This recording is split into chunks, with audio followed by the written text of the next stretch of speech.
Everybody who will speak will use this mic, regardless of whether we feel like it's working or not.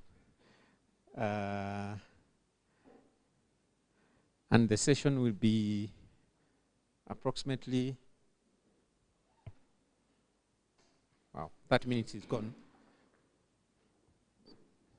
This session is supposed to go until 11. So do we prefer that we do this and finish, or we take the break and then come back? Okay. Looks like there's a lot of consensus on that one. Okay. Let's give us 2 more minutes. We see if our other panelists will show up. In the meantime, please take a minute to know your neighbor.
Once again, good morning. Karibuni sana to this session. I gave you more time than you required. Peter, if I asked you one thing about your neighbor. Yes, that you've learned.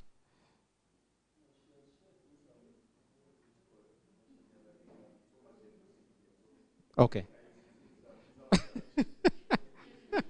Okay. Engineer Gakubia, did you know anyone?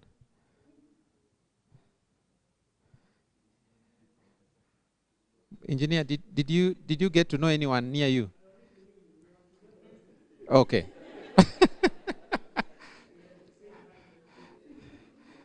Engineer just escaped that question very quickly. Shivaji, you have known your neighbor on your left? Because I know you know the one on your right. Okay. Okay. All right.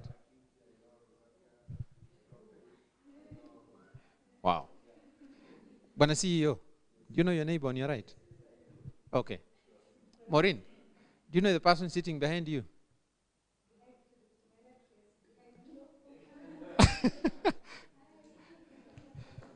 You know, the problem is he's dark like me, so he may be invisible. Anyway, so karibu sana, we were going to do this. Some of our panelists are not here, but it doesn't mean that we will not proceed. So I want to change the way things are done. Sometimes what is written may not be exactly, there could be typos. So I will allow the panelists to introduce themselves and say who they are. That's easier. And because there's the only one lady on the panel, I think I'll start from there.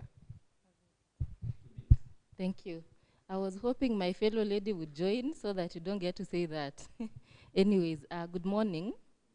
My name is Joan Cones. I work with Kewasnet, and Kewasnet is Kenya Water and Sanitation Civil Society Network, where I work as a national research and projects coordinator. So what we do at Kewasnet, we are a network of civil society organizations, or CSOs, in the WASH, WRM, and climate change space. We deal with governance issues as well as advocacy. So in terms of who I am as Joan, my background is in public health, and I've specialized in epidemiology and disease control, which would beg the question, what am I doing here? How did I end up in WASH? So the beauty of public health is that you can work in various spaces, and water and sanitation is just one of them. You can easily find yourself in a hospital, where I worked very briefly before I realized that that is not the line for me. So what I like most is research, public health research, and specifically research in water and sanitation. So in terms of work experience, I'm experienced in research, and I have a number of publications to my name. You can always search Joan Cones, and you'll see a number of publications. So today, I'm here to discuss a little bit about social accountability, which is part of what we do at Kewasnet. Thank you. Cones, I will go to Patrick, to my left. Yeah, thank you so much, moderator. Yeah, my name is Patrick Alube, currently Executive Director, Kenya Water for Health Organization, and that is Kwaho. My background is in engineering. I did a bachelor's of science in water engineering, and a master's in organizational leadership. That is where my experience is. But in the sector, I think this should be my 33rd year in the sector since we started water issues, and worked in the public service for 11 years, and worked in the field again for another 10 years, and then as an executive for over 15 years, formerly at water.org as the regional director. And at water.org, I think that is where I was honored to be one of the most influential people in water, 50 most influential people in water globally. That was an award which I was given. So currently pursuing more on low costs and real implementation in the field, making sure that we empower the communities to be able to ask for their rights, and be able to make sure that none of them is left behind. So our work is more in communities, in urban, and in the peri-urban. Thank you so much. You see, when I grow up, what was written was probably a fraction of what Patrick is. Daktari, please tell us something about yourself. Thank you, Alex, and good morning to you all. My name is Gadhuru Boro. I am the CEO of a consultancy called Kipia Africa. Kipia Africa is a knowledge services provider. So what we do is training. We also undertake research, and we also organize a water summit called the East Africa Water Summit annually. It's a pleasure to be here. My involvement in this space, in the sanitation space, is by virtue of the work we do at Kipia. By training, I'm a mechanical engineer. I have a doctorate in mechanical engineering. And I also happen, coincidentally, to be a visiting lecturer here at Strathmore. So I do support the School of Law on matters related to engineering, where they have contentious issues. And also, in the energy sector, I do support Strathmore University. Thank you. Thank you very much, Daktari, for that introduction. I was reading something about earth science, and he will say something about that as we go forward, but it's okay. As we have a conversation this morning, I want to start with the person from the civil society, and I'm sure there are quite a number also sitting in the room. We'll have an opportunity to engage as well on that. The aspect of civic education, I want to tie that to public participation as well. It's a constitutional matter, and there are very many laws in Kenya today about how a citizen, for example, needs to be involved in decision making. Now, in terms of that being a fundamental right to improve access to services, because the intention is that when citizens have more information, then they can demand for better services. So how can we leverage on an enlightened citizenry for accountability and performance in the sector? I want to ask that to Joanne. Thank you so much, Alex. So one of the things that I would like to start with is the fact that there are many reasons as to why you find that citizens don't necessarily demand accountability. And one of those reasons is lack of information. So it's a good question that you're asking how we can leverage enlightened citizenry. But let's start with how do we first enlighten these citizens? Because there's a reason why we say knowledge is power, right? So if we can tackle that issue of citizens not taking part in public participation through providing them with information, then we are good to go. So what kind of information can citizens or should citizens have in order for them to engage in public participation, for example, or generally in terms of civic, action? So number one, there is need to enlighten citizens on their rights. Many a times we find that political leaders or even during campaigns, people come and say, you know what, I'm going to bring you water in this area. I'm going to improve your sanitation status in this area. And the normal citizen will be very happy thinking that is a favor. And so one thing that we need to really empower our citizens with, and it's what we do as CSOs, is educating them or raising their awareness on their rights. That water and sanitation are your rights under the Constitution, and therefore it's not a favor that leaders are doing for you when they say they'll do this and that in terms of water. So how then do we leverage that? Once we have enlightened citizens, then we are likely to elect better leaders. Because then when a leader or somebody who wants to be in power comes to the ground, the citizens can ask questions. What about water? What exactly on water do you plan to do for us? And as such, they won't just elect people because they were given 50 shillings or 100 shillings, but instead they elect leaders based on their manifestos and based on their plans. That is number one. Number two, as part of educating the general public and citizens, we let them know of policies. We let them know of the channels that they can use to demand accountabilities. And one thing about our policies, many a times you find that they are quite complex. So a civil society organization, we simplify that for them so that they understand there are policies in place, who is responsible for what, and therefore they can now demand accountability with proper understanding of the channels to use and the roles and responsibilities of the various people in office. So in addition to electing leaders that have a clear plan for water and sanitation, they can still hold them to account later on through what we call elections promises monitoring.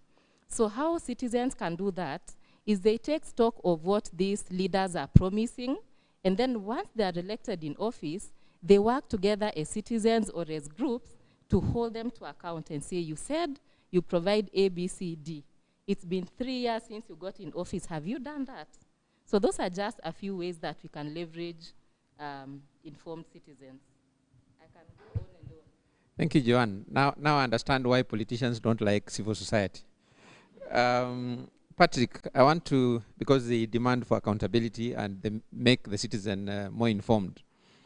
Patrick, Kwaho has been seeking to improve the health of the marginalized communities especially, and therefore you employ a human rights-based approach in making human rights a reality.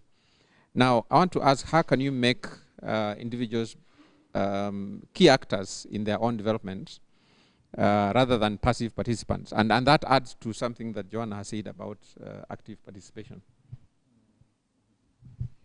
Yeah, thank you so much, Bwana Moderator. Indeed, Kwaho was formed the year back in 1976. That was one of the oldest NGOs we have in water and sanitation, and especially when I speak of NGOs, not international ones, because I'm sure the international ones will challenge me, like maybe AMREF, which started in the 60s in this country, but Kwaho was one of them. And when Kwaho was formed, this was a women-led organization, and all the focus was on the woman, just to make sure that the woman would be able to get water in her compound, to get water easily without going far and without using a lot of energy to get water. That is how Kwaho was formed. And from then, we have continued with the same theme and with the same call that we have to make sure that the woman gets water where they are supposed to be getting water. And we've extended this now to all the vulnerable groups, the marginalized group, and we're just making sure that the marginalized groups are not left out, but they are given what they deserve. And come 2010, again, this became a constitution mandate that each and every Kenyan has to be served. He has a right to water, safe water, and also adequate sanitation. And so Kwaho takes the mandate, and this is what we do in the communities, just to make sure that the communities have this. And so when we come and work with the communities, the most important thing that we would want the community to do is to hold the stick. It's not us holding the stick, but the community to hold the stick. The community to spearhead everything that we would like to do in that community. They are the ones that they know where the shoe pinches, and so they describe their problems. They describe what they have. And through participatory methodologies, we are able to get exactly where are their problems and what is a priority within that particular project. And once we get their priority, and we don't only get the priority, but would like also them to tell us how do they think that this is solvable, what methods or what are the means and ways they are thinking that we can be able to solve this. And this puts them at the center of defining their problem and the center of defining how they think that the solutions can come out of them. And if one of the solutions that comes out is that we think Kwaho can be able to help us, we think the technocrats can come and help here, we think government can come and help us. Now, as Kwaho, we would like to facilitate that process. How do we facilitate that? And that is when we come in and we say, yes, you have listed a myriad of problems and a myriad of problems and of things that you would like to do, but this is where maybe Kwaho can come in and help you. And when we are doing this, we have them in the forefront. They are the ones who are dealing with everything. So Kwaho capacity builds them to be able to take care of their own project.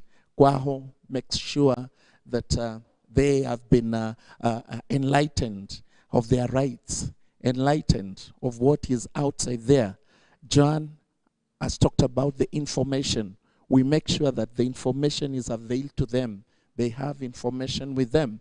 And so what do we do with this information? So this information is taken to the right people, and when it's taken to the right people, then we demand accountability from those offices that they are supposed to be getting this. And so we make them active in the project right from capacity building them, and then they manage their own project. Managing their own project, they are the ones who make sure that also they operate their own project. So what Kwaho does again is a transfer of knowledge, transfer of technology into the communities so that they know exactly what to do.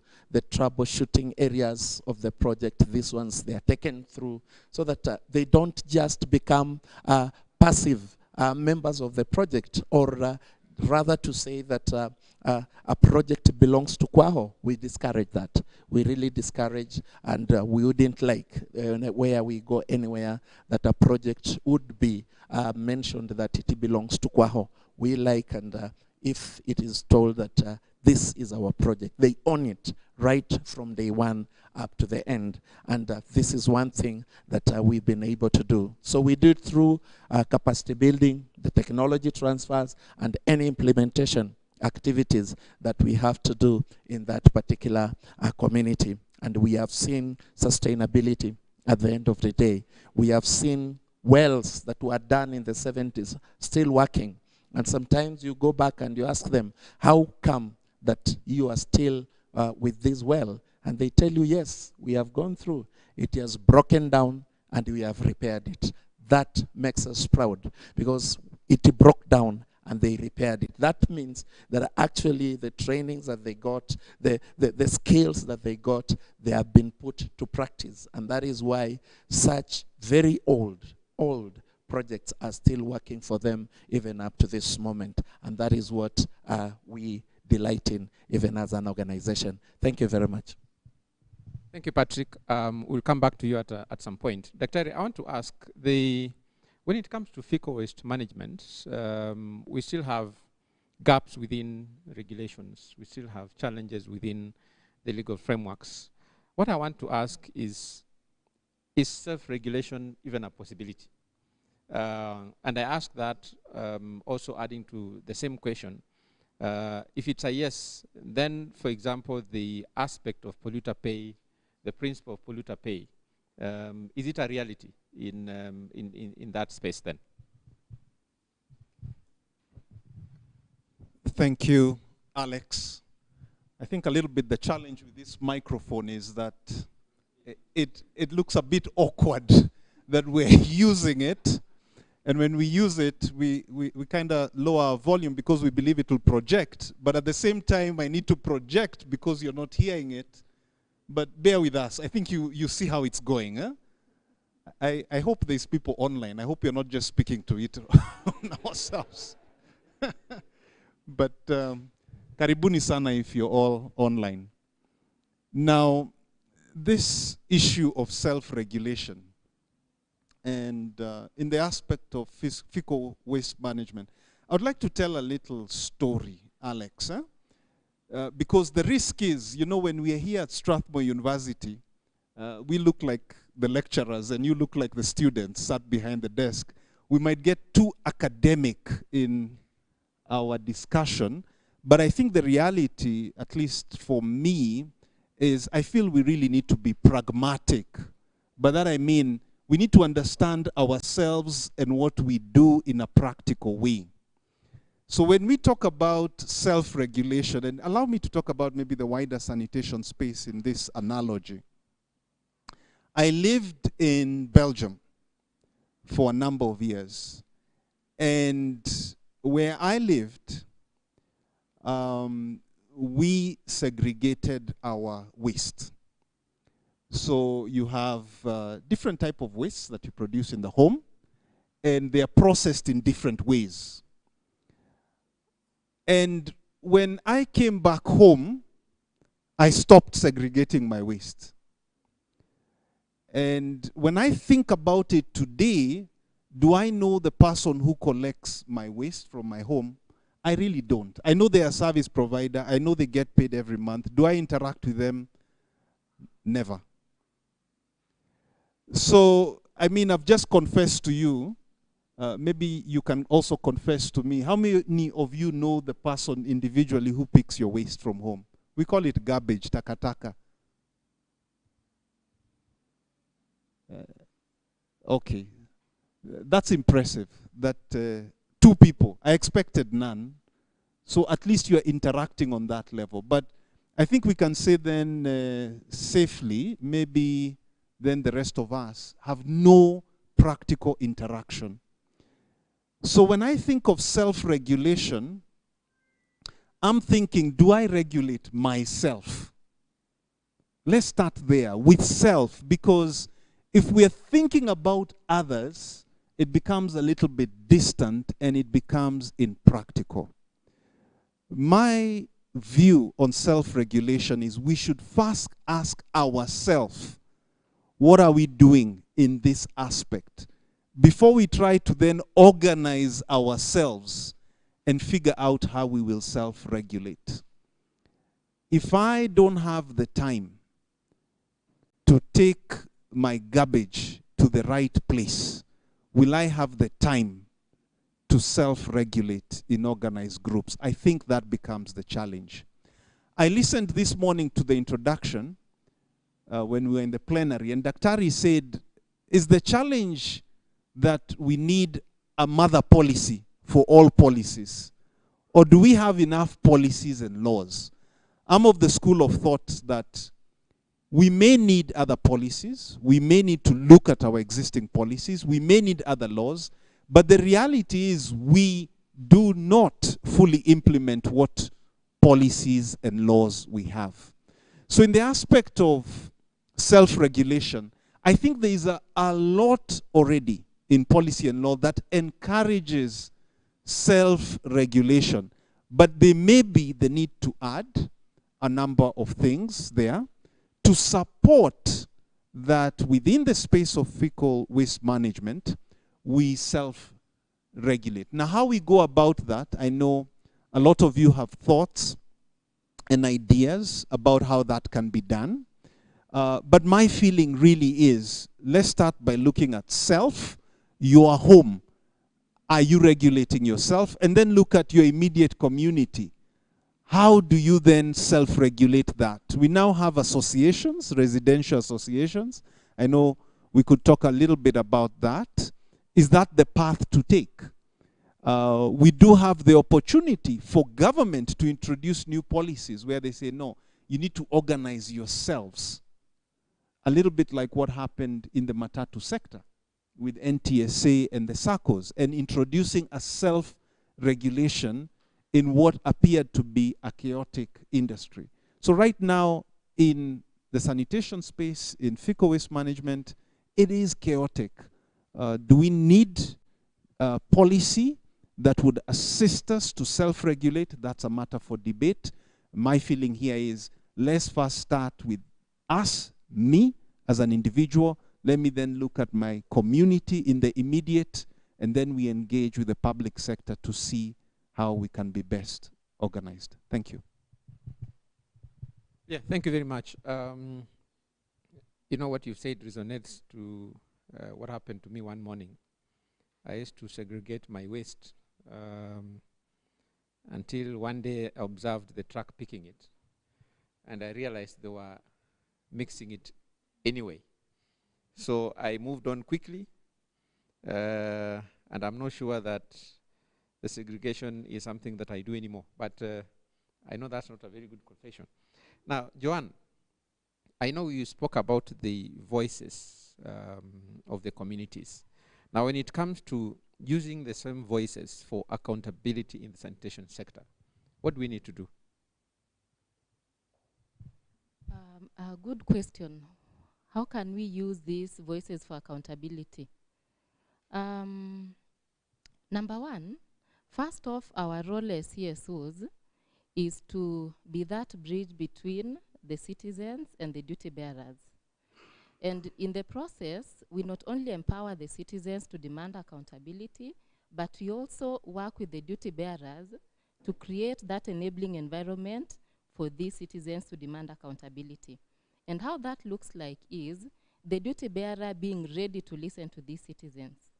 So what we can do is, number one, the duty bearers themselves can make it open, or they can make it known to the citizens that they are ready to be held accountable.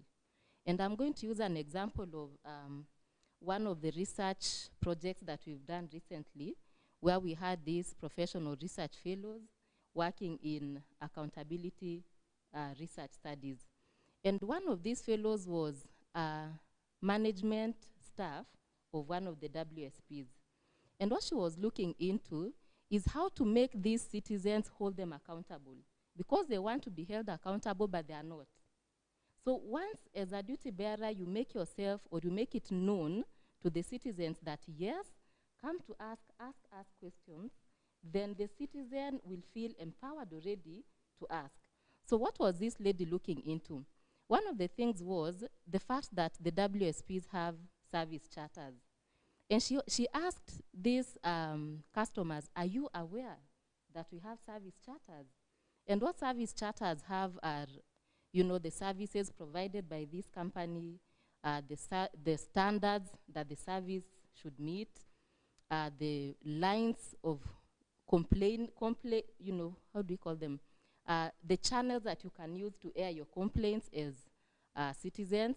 So it happened that the citizens are not aware. They don't even know that the service charters are in place. So she would do things like water clinics, invite the public to come, listen to them as they discuss what they do.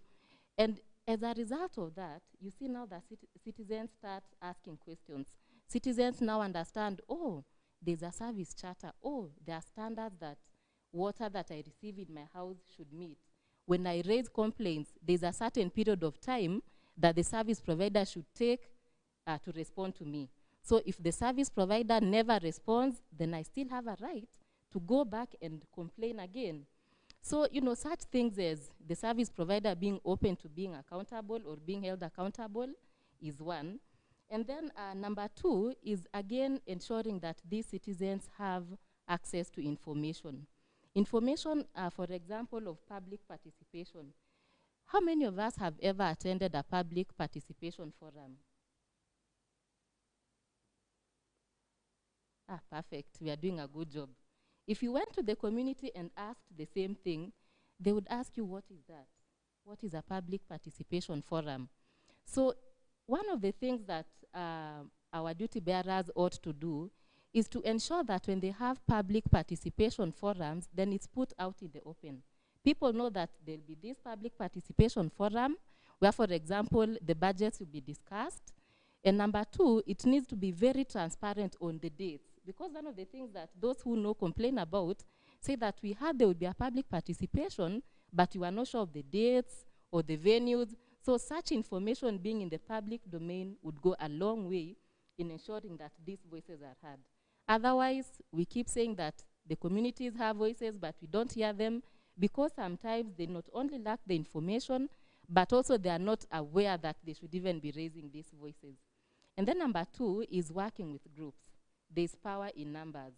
It's one thing for one community member to walk into an office and say, you know what, I've not had water for the past 2 weeks. It's another for a group to come in and say the same thing. You find that people working in a group are more powerful as opposed to one, which is why we have our CSOs, we have community groups, and again, as CSOs, we channel the voices of these citizens to this policy level. Yes. Thank you, Joanne. Obviously, civil society has a role to play in making sure that citizens are more empowered. Patrick, when it comes to the sanitation space, specific to the distribution of water and waste, who really holds the power in terms of that space? Yeah, thank you so much, Bwana Moderator. Sanitation space.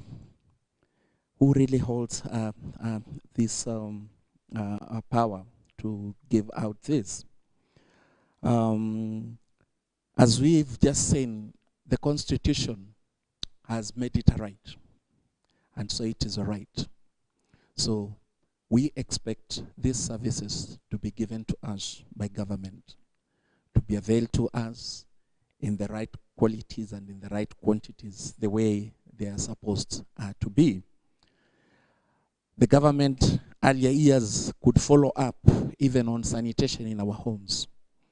We used to have the chief, the public health, for those ones who are there, the Bora Affairs, who could come even to our homes and see to it that we have toilets, to our primary schools back in the rural areas, just to make sure that we have the toilets. But right now, such a thing is not happening.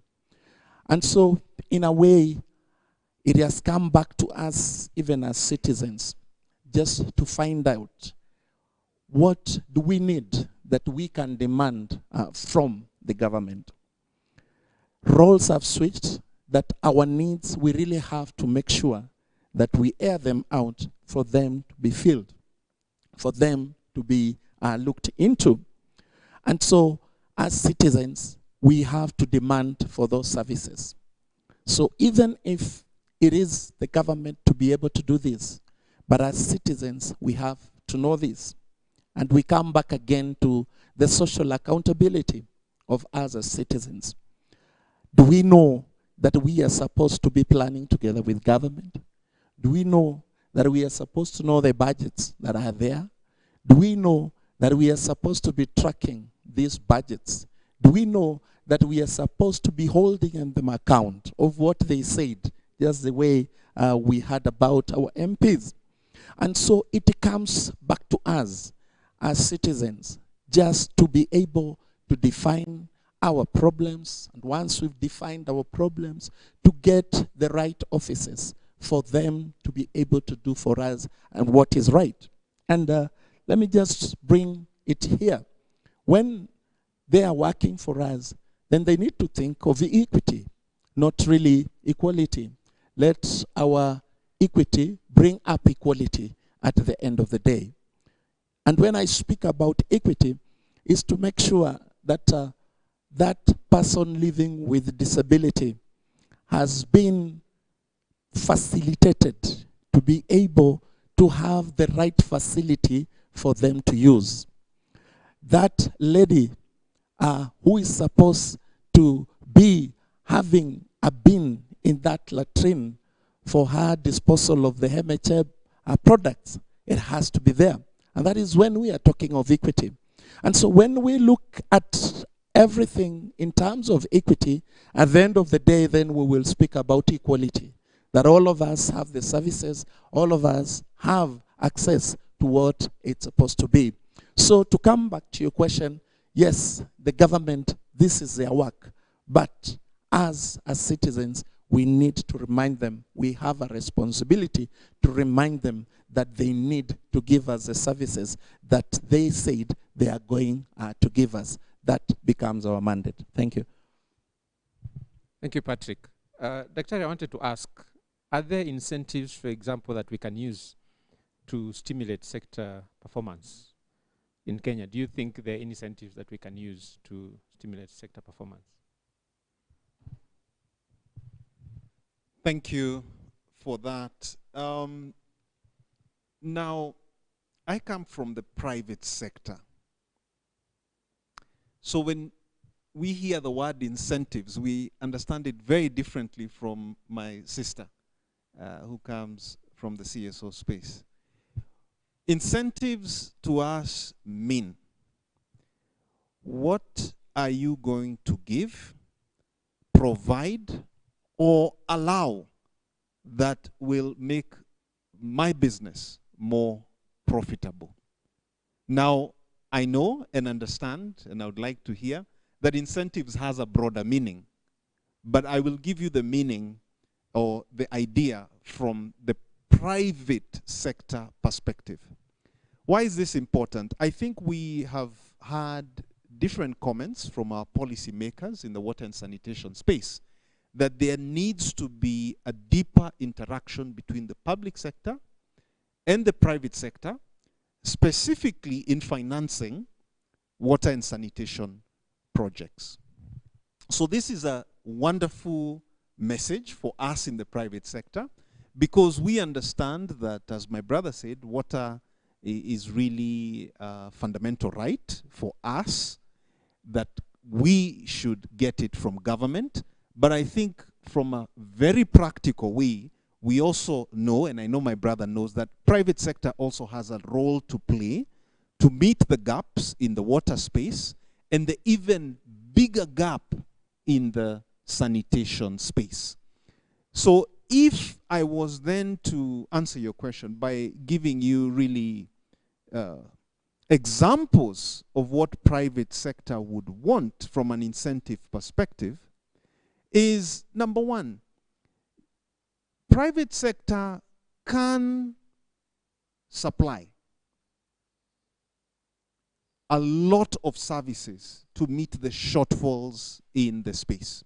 If we focus on sanitation, which is the focus of this symposium, and we look at where we live today, in a lot of our homes and properties, and I take it for granted that most of you are from Nairobi, there could be some from outside Nairobi, but most of us in Nairobi, in some form or other, rely on the private sector for our sanitation services. So already there, the question is, how can we incentivize those service providers? Do we have a tax regime that is friendly to the sanitation space? Or are we paying VAT on the services that are being provided for a fundamental right? There's also argumentation that there's investment costs required if we are to supply on-site sanitation, on-site sewer services, sewerage services. We are ready to do that. We are ready to put in the capital to make sure every community in Nairobi has on-site sewerage and sanitation services. Will we get a capital investment incentive to be able to make those investments? For example, if I build a factory here in town, I can ask for investments. Why can't I can ask for incentives? Why can't I get the same fiscal incentives, meaning the equipment I use should be duty-free, the equipment I use should be VAT-free, because again, we are providing this because in reality, there's been a shortfall from government in accomplishing these services. So one of the key things as a business person is fiscal incentives, tax incentives, investment incentives, for me to be able to do this. But on the other side of the coin, should there be penalties? Right, Alex? Yes, there should be penalties. And I, as a business person, get penalized heavily every day.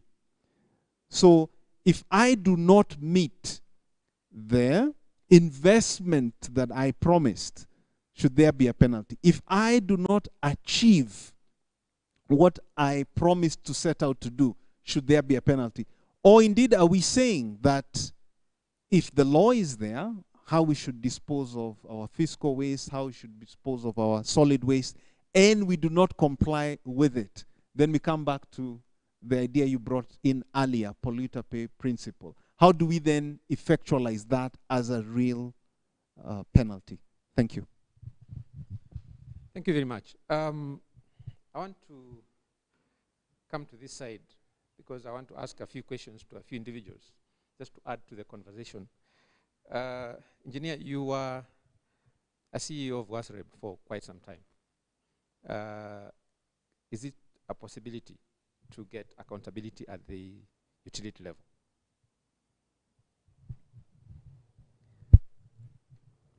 I want to assume that I have understood your question and respond that the motivation, what motivated me to come to this session is essentially because without accountability, whatever development we talk about becomes irrelevant. It's meaningless. If you are not really accounting for what you are doing, you have no business going there politicking and telling people how you are going to do development. And that, of course, had raised a question from me on what Joanne and Patrick, how they responded. Because it is okay, you ask people out there whether they are getting whatever services. But what kind of information do you provide them to help them answer that question? In water and sanitation sometimes is a very tricky issue, because how does a citizen tell that they are getting good, that the water quality is good? They have no expertise to know about their water quality. And that is really about trust. So if you really want to be trusted as a service provider, and I'm talking from my previous position where regulating water service providers, you have to prove your legitimacy to people. You will not prove your legitimacy if you are not accounting for what you are doing. However good or bad it is, that you are there when it's good, and you are there when things are bad.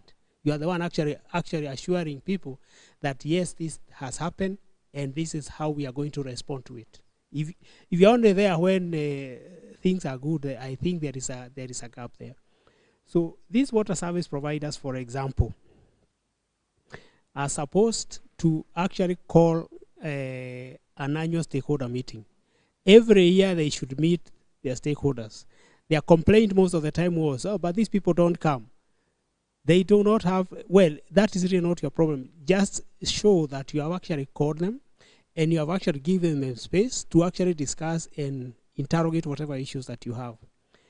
When you talk about duty bearers, which I like Patrick and Joe and the way, you know, that's civil society in its element. They really have to really push the duty bearers.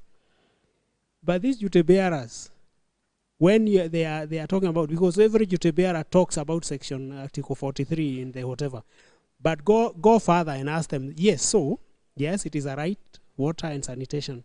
So how are you realizing that right?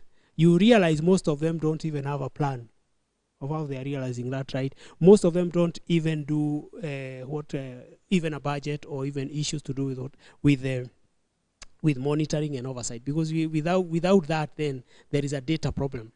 And if there is a data problem, there is no accountability. You cannot tell me that you can account for anything without data. That is really very, very crucial. So for these duty bearers and for these providers, to get accountability, you must provide people with the data and then show how that data responds to whatever problems people are having. If you don't, then I think there is a very big gap there which you need to answer for. Thank you very much. And I want to add to what he has said, Dr. Yaya. From what engineer has said, do we have legal opportunities and specific to progressive realization of services? Thank you. Sure we have, and I think the panelists have made references to some of those aspects. For example, the Constitution does clearly provide for accountability as one of the key principles of governance and action at various levels. And that accountability is both vertical and horizontal. But at the heart of it is the person who is targeted, who may not have, for example, the skill or even know-how, as engineer has put it, for example, to determine water. But when they taste it, they will tell you this water tastes differently. And that sort of feedback is critical. And there are mechanisms also for customer feedback, and which are enshrined in the law, so to speak. The question, and again also linked to that, is the question of social accountability that puts the customer, the citizen, at the center of accountability. And these are actually provided through the means of public participation and so on and so forth. So sure, we do have, but the question is whether we respect the opinion in that regard, and whether our reporting, or if you like, holding one accountable for whatever action, is of good intention. And I think that is where the challenge is. Yes, the law is there, the policy is there, but the action side or the practice side is where the challenge lies. Thank you very much. Thank you very much. And because of the challenge of knowing whether the services being provided are up to standard, I know there's public health. Do you think public health still has a role? Thank you very much. I had intended to pose it as a question, and it has come back to me, but one of the panelists alluded to it. For a long time in this country, we have been looking at the alternatives to what we call traditional regulation, or the command and control. Patrick has indicated that there was a time in this country when the chiefs and what he calls Bora Afia used to come to the village to ask whether you have a toilet or not. And that reference has been made a couple of times, including when we have been having national public health challenges like what happened in Mukumo a few weeks ago. And as a country, we took the direction of an alternative regulatory regime of moving to behavior change communication as a way of targeting action, community action. And one of the areas that we have targeted as a country has been on the issue of sanitation, using different approaches, including community-led total sanitation, to ensure that there is behavior change so that Kenyans can take ownership of their own sanitation requirements and needs. But then now that is where the question begins, that how far are we with that approach? And why is it that after using a lot of resources, after sinking a number of investments in behavior change, then all of a sudden we have actually realized that now there is need for that Borafia to come to the village to ensure that a member of the community has a toilet, and that the sanitation services are provided and the other options are being considered. So that's the conversation that I think as a country we need to have. Alternative regulatory approaches, or alternative approaches to traditional regulation, where Bora Afia would come to a village, because then it was very costly, it was very time consuming. Members of the community felt that they are not owning some of those decisions that were being made, but it was working, because then latrines were being constructed and the sanitation approaches were probably working, with so many challenges because of the costs of setting up those latrines. And sometimes utilization was a big problem, because the latrine would be provided, the doors would be closed, and then members of the family would tell you that hiyo ni ya daktari. Now today, we are talking about alternatives to that traditional regulation, focusing on behavior change communication, taking control of our own sanitation challenges and problems, setting up those facilities, utilizing them, but we still have a challenge in terms of achieving the sanitation targets that we require. So where are we? Thank you. Thank you very much. So that's where I wanted us to, because I knew, I had a feeling he will end like that. Now, in the next few minutes, I want us to ask a few questions to the panel. And then once that has been done, we'll go back to them for closing remarks. I can see there's a question here. Thank you, Alex. My question is actually to him, because he's speaking about alternative regulation to traditional regulation.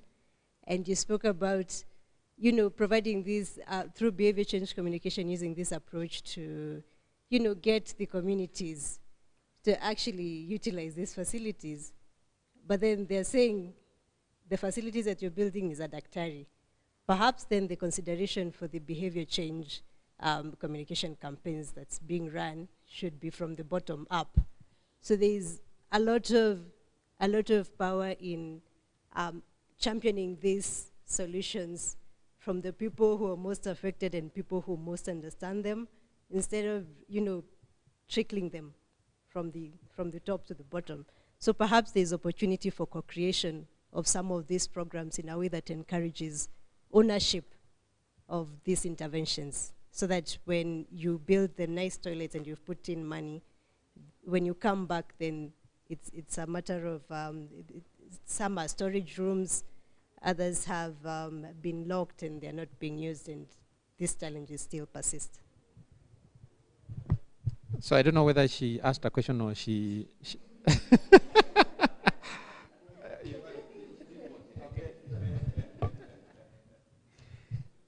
I don't know whether I'm asking a question or just trying to get some response, because Daktari made interesting points about the private sector and all that.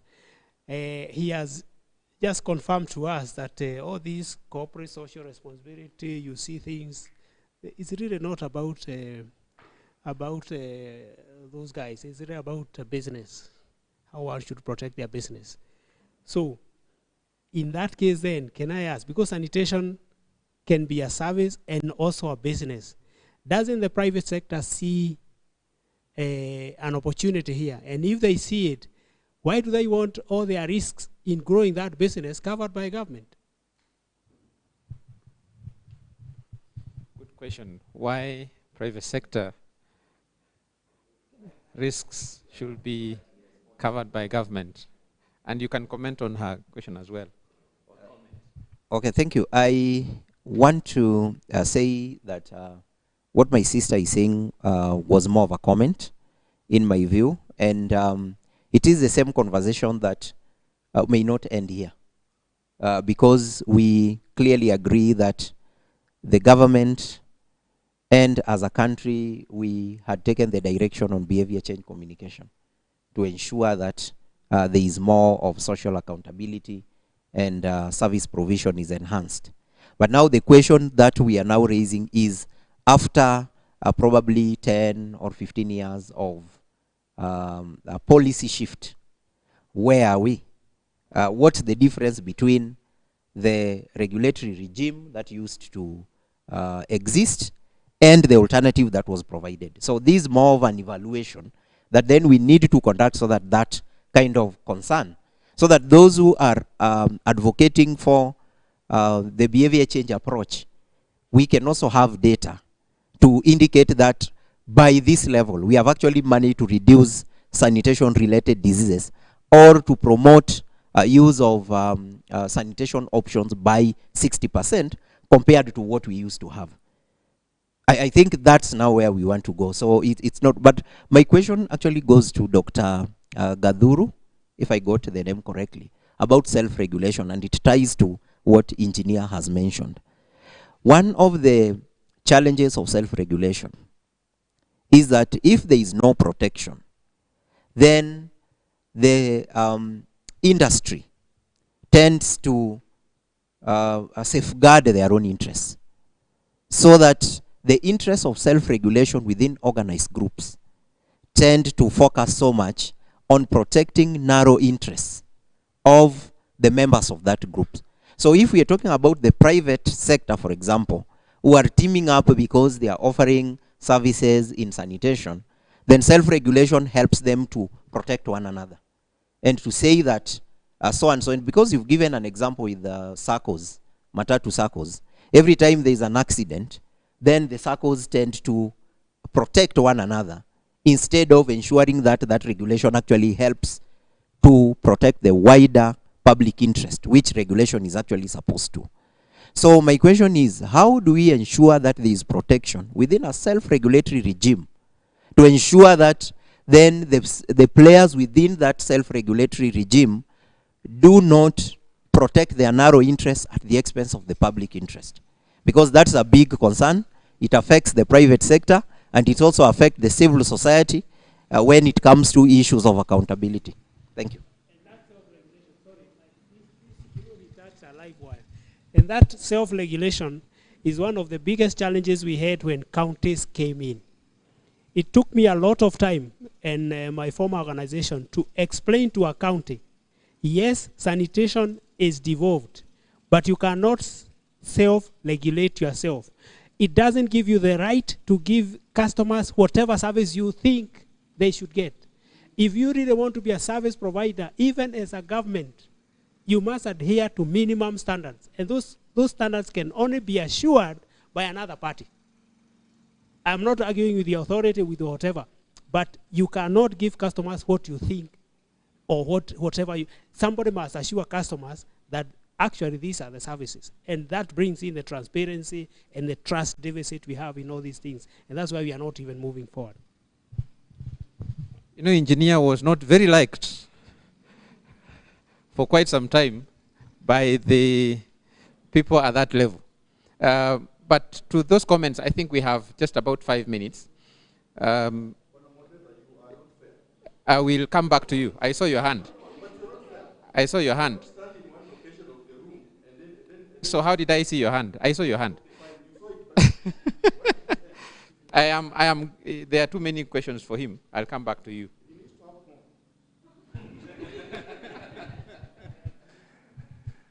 So I'm happy that that I have this reaction, because at least it gives us a chance to really do what we do best when we're in this kind of symposiums, which is understand why we are in the position that we are still in, where sanitation is still pathetically low in terms of provision in this country. Now, we in the private sector, and I don't speak on behalf of the private sector, but I speak as a participant in the private sector, we absolutely want to take the opportunities that are there within sanitation so that we can meet and support the objectives of this nation. But we also understand and appreciate on a daily basis the risks that are involved. So to address engineer's question here, why would we want then all the risks covered by government? The key risk for me is when I take on an on-site sanitation project, I'll take on commercial debt, and I have a return on investment that I have projected over a number of years for a payback period. Simply said, I'm looking to make a profit, and I want to make sure that I can repay the bank and be left with something. So how do we do this in an environment that does not give us a fiscal stability? If something changes in the next 1, 2, 3 years, my projections completely go out of line. So simply said, all we are trying to do as private sector is cover our commercial debt risk so that we can ascertain that whatever collateral that is being held by the bank is not called in, and in the best case, that I can be left with a margin to reinvest in the next projects. We do not have an expectation, at least I do not have an expectation, that all risks are covered. It's not practical.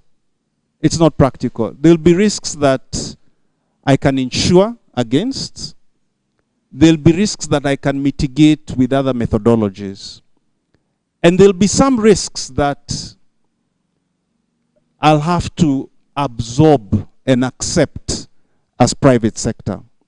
So really what we are trying to do here is say that in the PPP formulas, for example, it is possible to have a PPP where we don't necessarily need a government guarantee. It is possible. And we are happy and willing to do that. Now, in relation to the issue of interests that my brother brought up, and how do we ensure that we are able to provide protection to the citizenry? I want to use the example of Safaricom. When Safaricom started, I think a good number of you remember the story. They came up with this thing called M-Pesa, where we could essentially send money, transfer money, and so on. The whole issue of pay bill came much, much later. Now, when they started, I think they had a lot of support from my good friend, Professor Bitangendemo, who was PS in the ministry at that time. And the key question from government was, how do we protect Kenyans from this scheme that seems very likely that people can lose their money by sending it in text messages? And Professor Bitangendemo said, no. If you want private sector, there's an element of public in Safaricom, but generally speaking, if you want private sector to thrive, instead of being too quick to regulate them as government, give them the space to innovate.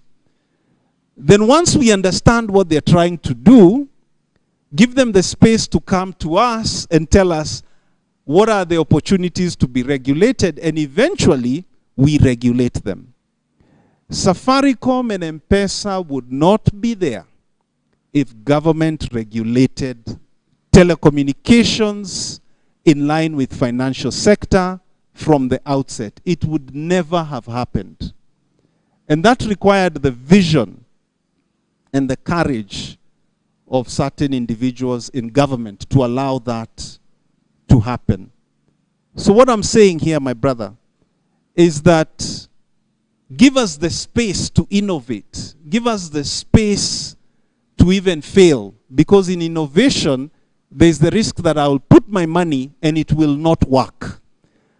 But allow us also the opportunity to say, hey, let's discuss now that it's working, how we can regulate, maybe even self-regulate, maybe even you regulate us in partnership.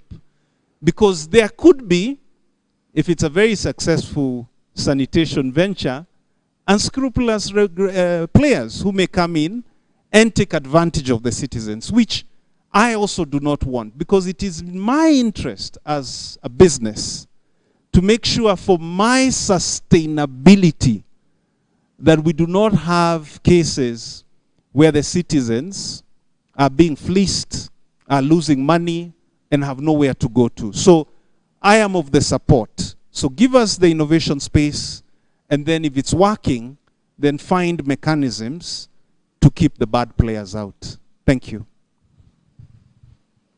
Well responded to. I'll ask Peter to ask his, is it a comment or a question?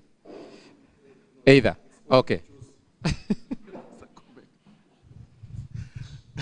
Thank you very much.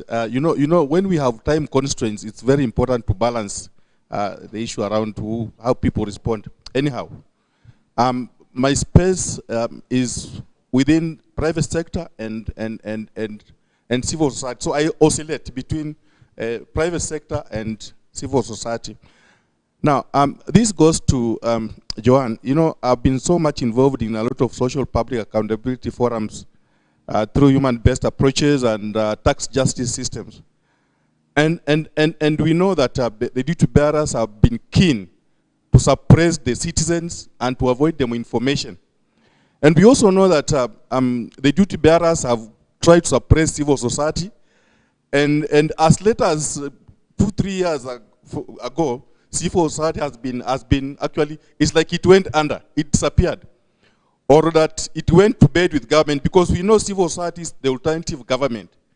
And so it puts government to account to its activities through civic duties to the citizens. So I don't think civic education has gone on in this country for some time. Actually, it has not been going on, because there's a time there was a lot of civic. So the aspect of civic education actually for CSOs is something that is wanting, especially now we are talking about accountability in matters to do with sanitation. Secondly, the issue about public participation. We know that public participation has been abused. The duty bearers call the people they want to participate. Actually, they do call them. So you are told, you know, Hamisi, yesterday we had a public participation initiative in location X.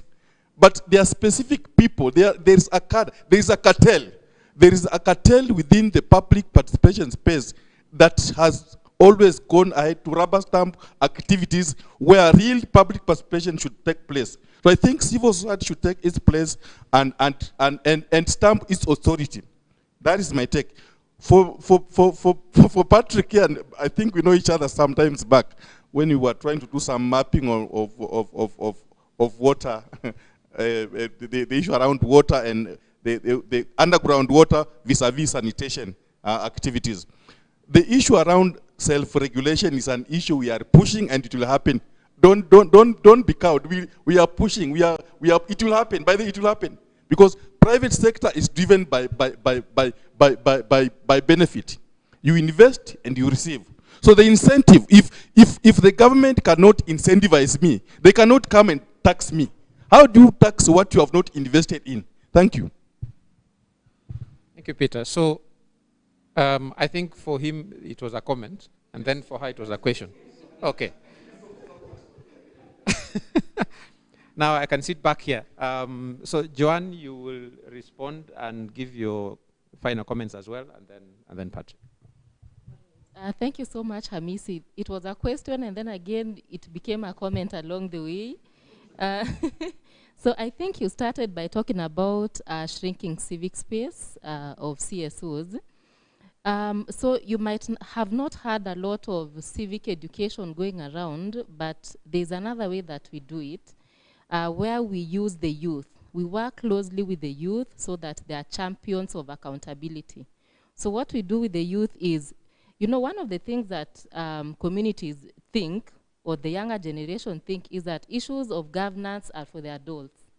Issues of accountability and all these are for the adults. So we try to nip that by starting conversations around accountability, around governance issues with the younger generation, especially the youth, where we empower them to demand accountability through providing them with information on transparency, what transparency is, what they need to know about issues to do with public participation. So we really empower them to be keen to understand or to know when public participation forums are set up and ensure that they attend. If they are not invited, we empower them to even pay a visit to their governor's office or their leaders' offices and try to have conversations with them. So it might not be as loud, but it's something that we've started in a few counties where we have what we call youth parliaments, and they're working really well. And then, was there another question? I think I've combined shrinking civic space and public participation. Yes. Thank you, John. Patrick, shortly. Yeah, mine will be very short. And when devolution came, we realized as civil society, part of our work had been taken. We used to do implementation, drilling of the boreholes, doing the real infrastructure in the communities. When devolution came, the counties are actually doing that. You remember Mutua bought 100 boreholes within a very short period. Meru was the same. So we had to reinvent ourselves and to make sure that we still have a lifeline. And what we did was to come into the same county government, get the county government down, speak to them, talk to them. Do they have the policies? Do they have the regulation? What is the enabling environment have they put down for people to be able to work? And as we are doing this with government, we are also doing with the citizens. So we are not only looking at the government, but also citizens. So in our space, we were able to bring the two together, the government and at the same time the citizens, so that government know, as duty bearers, this is our responsibility, and these are the gaps that we are having. And as citizens, this is what we need, and this is where we are. And the two were able to come together, and that those citizens now are able to ask for whatever is their right, and that is now our space as civil society. So the thing that some things are not working right, it doesn't mean that the process is bad, or doesn't mean the instrument is bad, but people are manipulating it for themselves. And so as civil society and every actor that is in this place, we still have work to do. This tells us we still have work to do. Thank you. Thank you very much. I'm told that in the next session, there will be opportunity for more questions if you have any. But I want to appreciate you, and especially the panel, for having taken time to respond to us. And also for the participants for having taken your time to also ask and reflect on what discussions we are having. Kenya is operating under new dispensation. It's more than 10 years now. But I think it's about time to reflect on, as a country, what is it that we have achieved? What has changed? Is there anything that we need to reflect on and change? Do we have to adjust our lives? Critical questions have been asked about, is it possible that we need to reflect on how we are providing services then and today? Is the civil society space shrinking or increasing? Do we need to make sure the private sector plays a bigger role? Those are the questions that we need to be asking ourselves. Thank you very much, and enjoy the rest of your day.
It was about performance measurement, and we had quite a number of discussions there.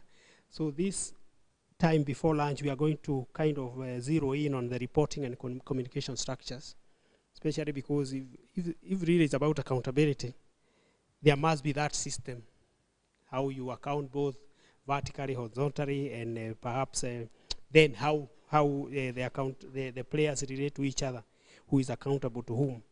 But I remember there is somebody in the morning who said, first and foremost, we should be accountable to ourselves. Can whatever you are doing start to the test in whichever space you are? I'm repeating that that comment because we are talking about partnerships in sanitation, and one of the key requirements for partnerships to be successful is that accountability for every partner to themselves and also to their colleagues. Now, to advance that discussion and for zero in on the reporting and communication structures, we have a distinguished panel. I hope they are still coming, but still, I want to look at it like we did yesterday. Yesterday in the afternoon, we were in a discussion group there where all the panelists did not turn up apart from one.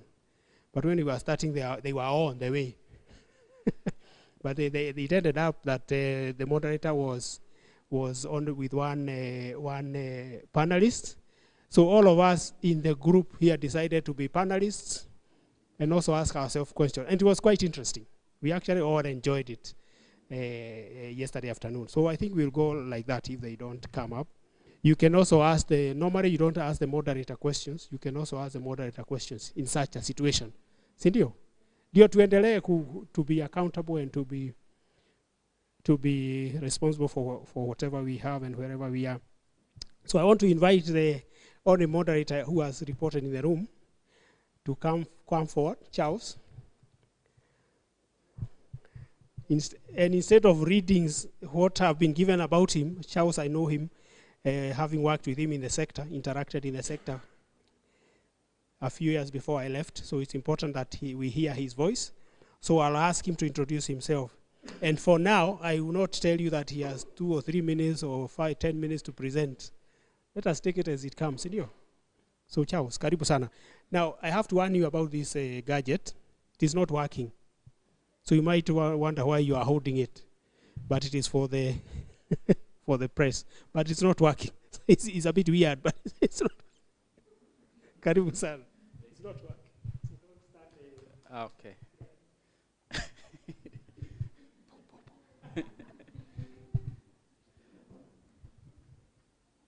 Good morning. First of all, thank you, our moderator, engineer. We are happy that you continue being a champion in this space, in or out of office. And of course, we are always reminded to do the best we can in and out of season. And I think we thank God for you. My name is Charles Oyaya. Ordinarily, I work with the International Development Institute Africa. The International Development Institute Africa is a research consulting and also educational institution that provides services across the development space, from public health to WASH, and we also provide services in the policy space, including legislative drafting. We work across the region, largely Eastern and Southern Africa region, the Anglophone region, so to speak. And in this sanitation space, been part of the movement for now the last almost 8 years, if I put it in that manner. But before that, I was also part of the team that was constructing our Constitution 2010. And before that, I was part of civil society and was championing through basic rights, basic needs, basic rights campaign, where some of these found themselves in the constitution that we have. So I'm very, very privileged to be here for the moment as a lone panelist. But as our moderator has mentioned, that I'm not lonely because all of us are sharing the platform. I think that is all I can say for now. I had a friend who was telling me that he's not very good in introducing himself. I'm in that space as well. Thank you.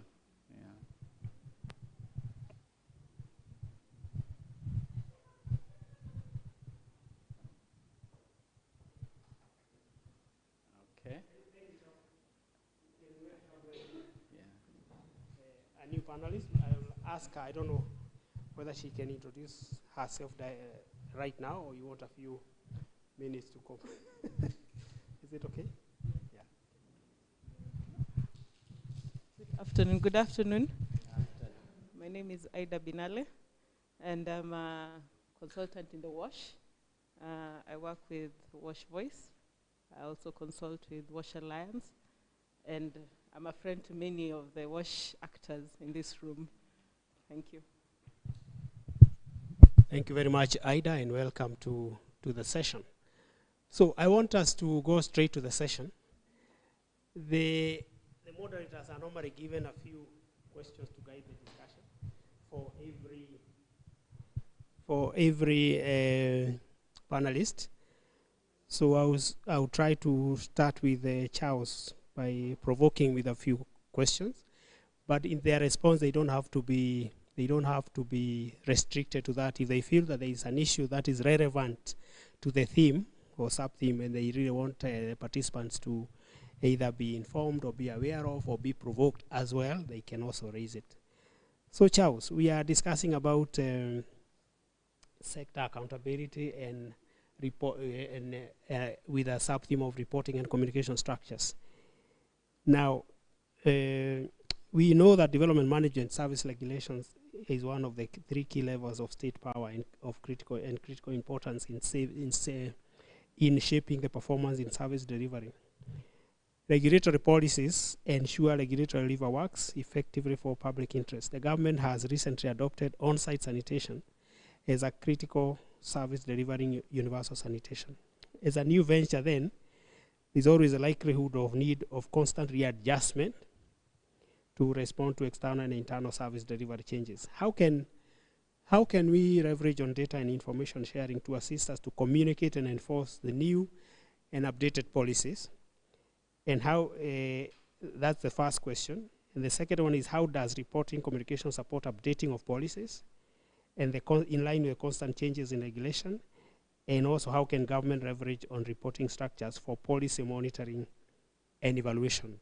You do not have to answer them direct or in any order, but I think it's really in the realm of public policy, which I think you need to respond. So Charles, over to you. Thank you.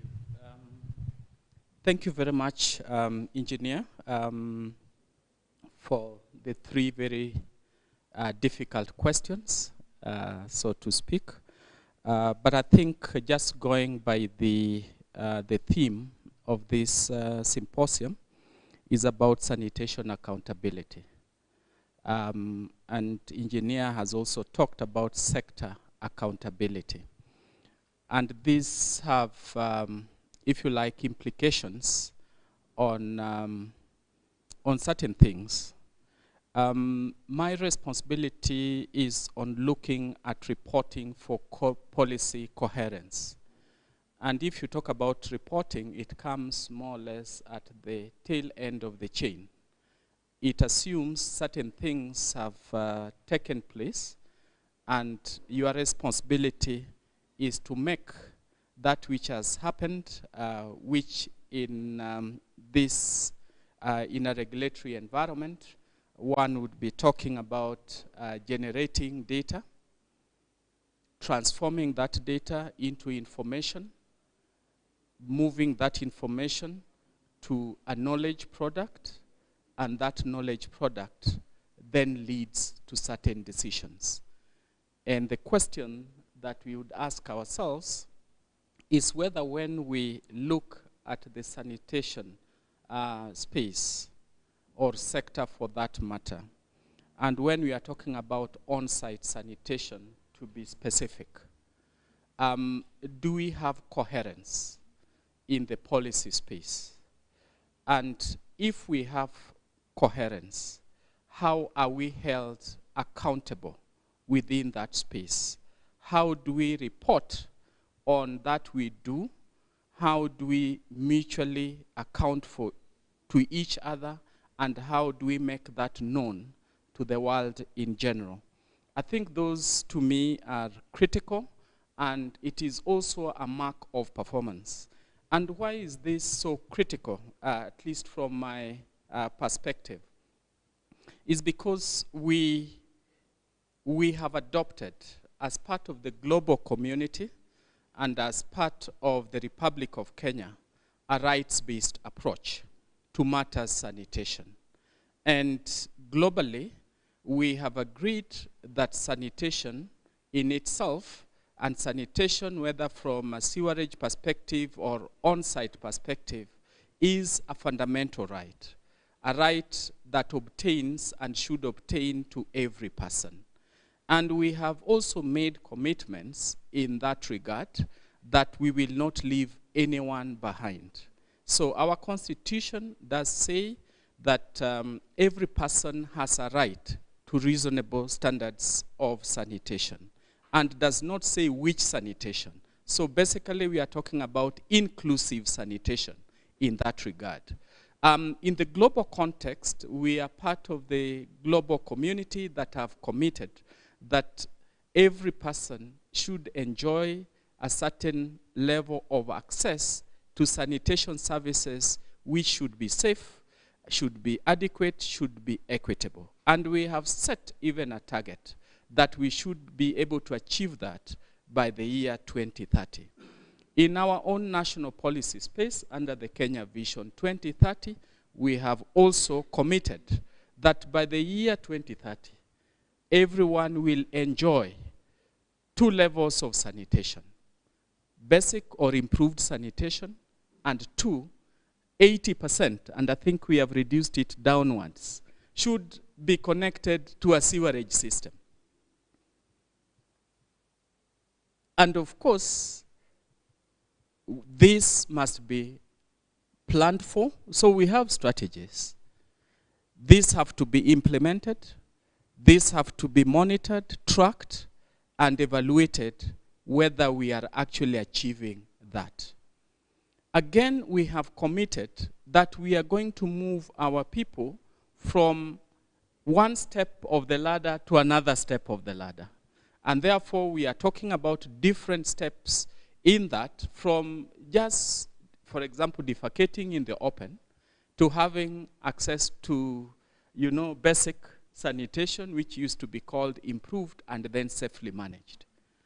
This basically implies that we have to report. And as I'd asked earlier, does our policy provide a coherent framework that we can actually plan in a unitary manner, despite our differentiated levels of responsibilities, track and report? And I think this is the point of our discussion.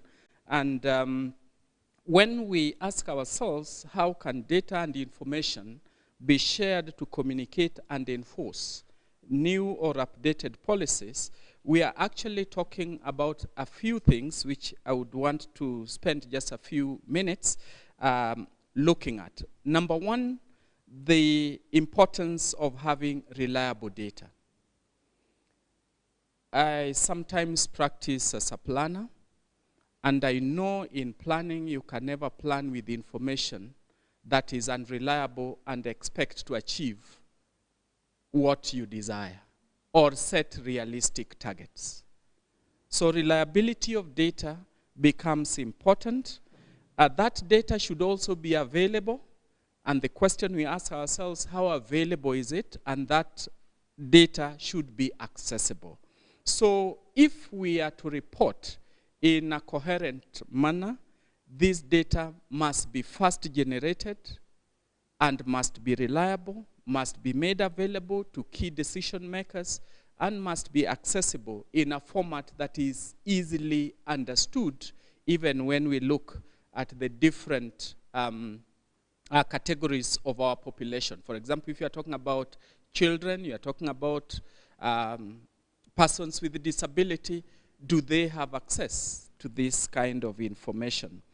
So I would want to mention that this data is key to planning, key to monitoring, key to decision making in general, and without this, then it becomes extremely difficult to even set and follow the targets. And from a rights-based perspective, I would say there are 4 pillars of the right to sanitation, for example. That sanitation should be accessible, should be available, should be accessible, and should be of a given standard of quality. It would then help in making evidence-informed decisions, whether in making policy, in planning, in allocating resources, in deciding who to target and who not to target. That becomes important. And last but not least, it helps with measurement. And it is on the basis of measurement that we will be able to report on those commitments that I've talked about. So I would basically want to emphasize that creating an enabling information system that is accessible becomes critical. Secondly, I would want to probably mention the different levels of reporting. We have a globalized decision-making and policy-making framework and approach. And that cascades to the lowest level. So at the global level, we ask ourselves, how are we reporting? And there are instruments and mechanisms that have been established to enable that, that reporting, which assumes a coherence in the policy environment. And that is why we talk about, for example, SDGs. And that creates, if you like, an environment where we have to report in different ways. For example, the World Health Organization and UNICEF from time to time report through joint monitoring reporting mechanism.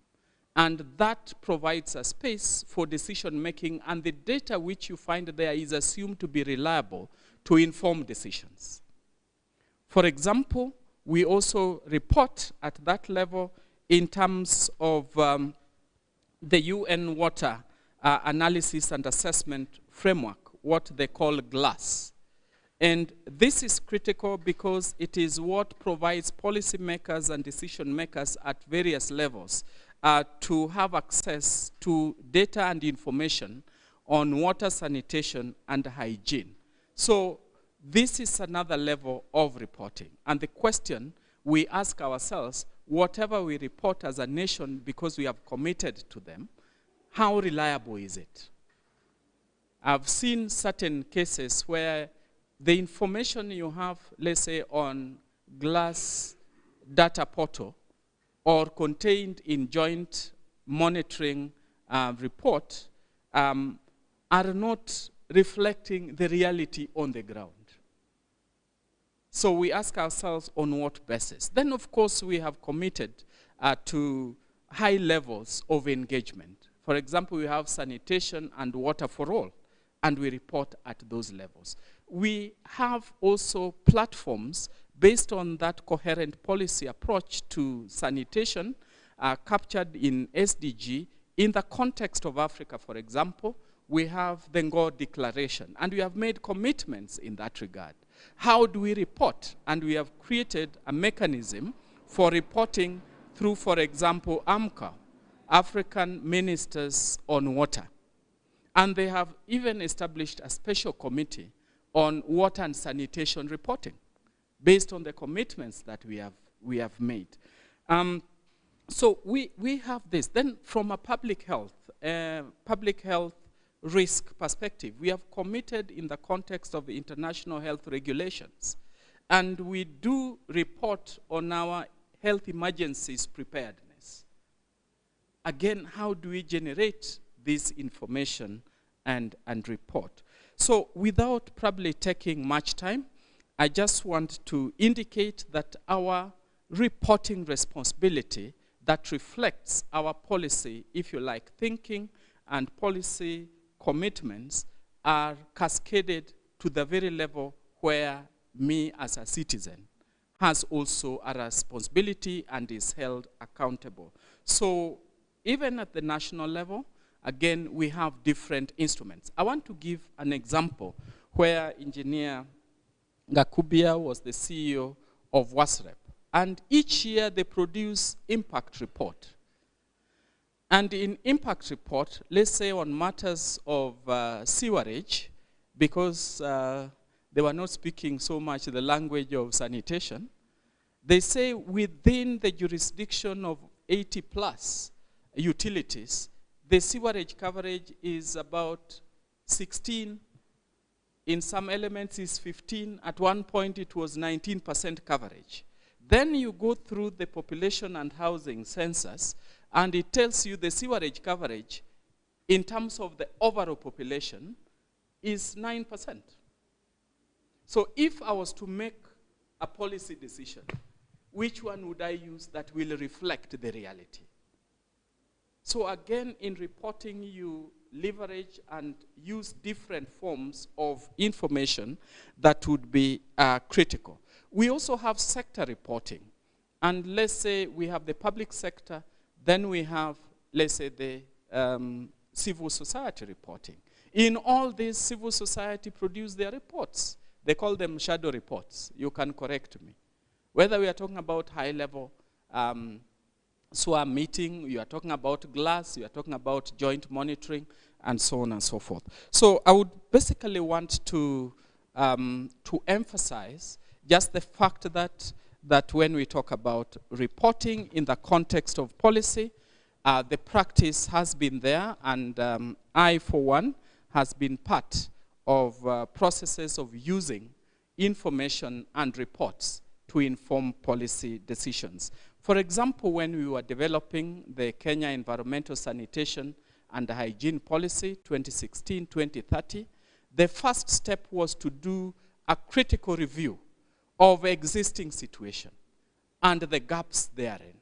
Then engaged the public in their different diversities to get their views, and that formed the basis of crafting and designing that policy document.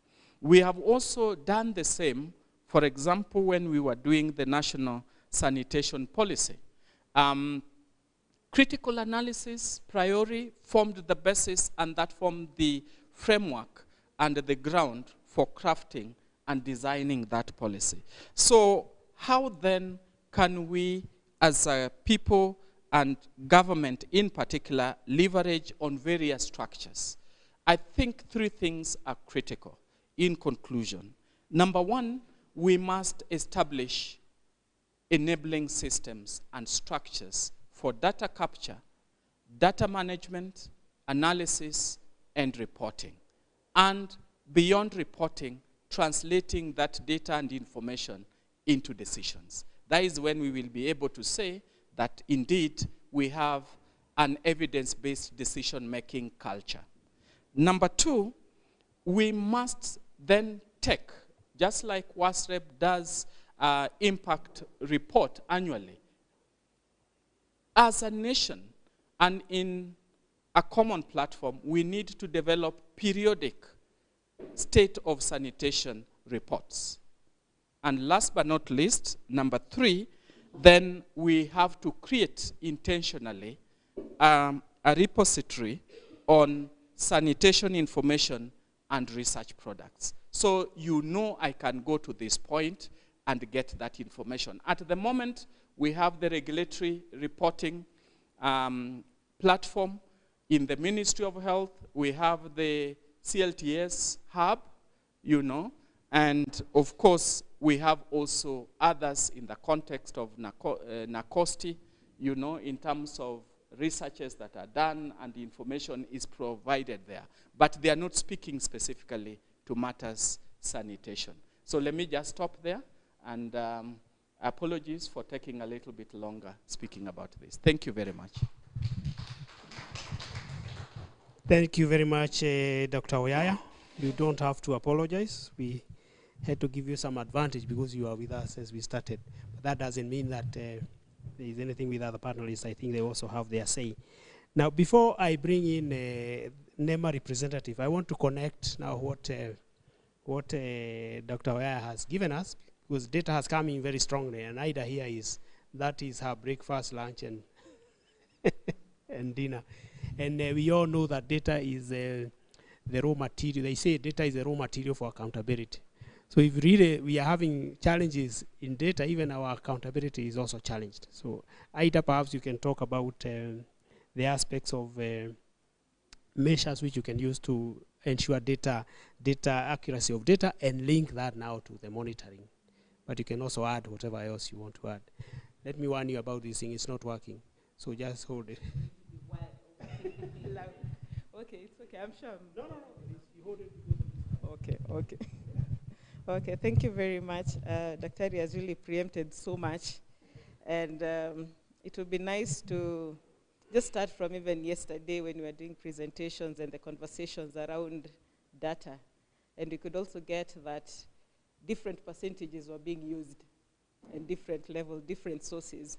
So it shows there's a very big gap in the reliability of data and also the sources. And that's something that even WASH, as actors in WASH, we need to really sit down and think. When you're doing a proposal or you're doing fundraising or resource mobilization, what data will you use? And what indicators are you going to use in that response?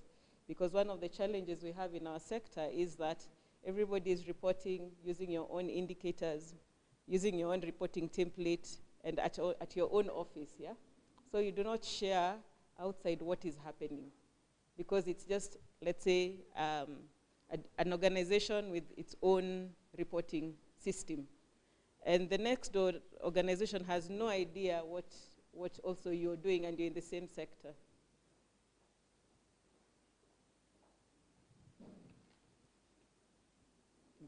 So we are doing surveys, we're doing evaluations of our projects, but we are not sharing that data anywhere. So even as we sit, even the regulator or the government has no idea what we are doing at the individual levels. That's why even our data is all incoherent. It's not even speaking to each other. So that's a very big gap, and I think as an action point in a white paper, we have taken that up, and we want to see how we can address that, of course, jointly. And then we also see that some of the policies and the regulations we have, the policies especially, are quite big documents, quite big. But when you're fundraising or when you're doing, you're writing a concept, are we looking at what are the actions in that policy? What is the step, the action points in that policy? Because most of us will just go to the communities, look at the needs, do an assessment quickly, rapid assessment very quickly, and then we do the proposal. But of course, we forget there's policies that have already been set that are very good. Kenya, we are very good in policies. They're very good. So how do we make sure that whatever we are doing at our own individual levels are speaking to the policies at the national level? Sometimes you get even the national government or the county government has no idea of a certain organization on the ground. And we are all saying we are doing WASH. So at the end of the day, there's a very big gap in what we are doing, what we are reporting. Because you're only reporting to the donor or you're reporting to the financer, but you're not reporting at the government level, who is mandated to oversee all this.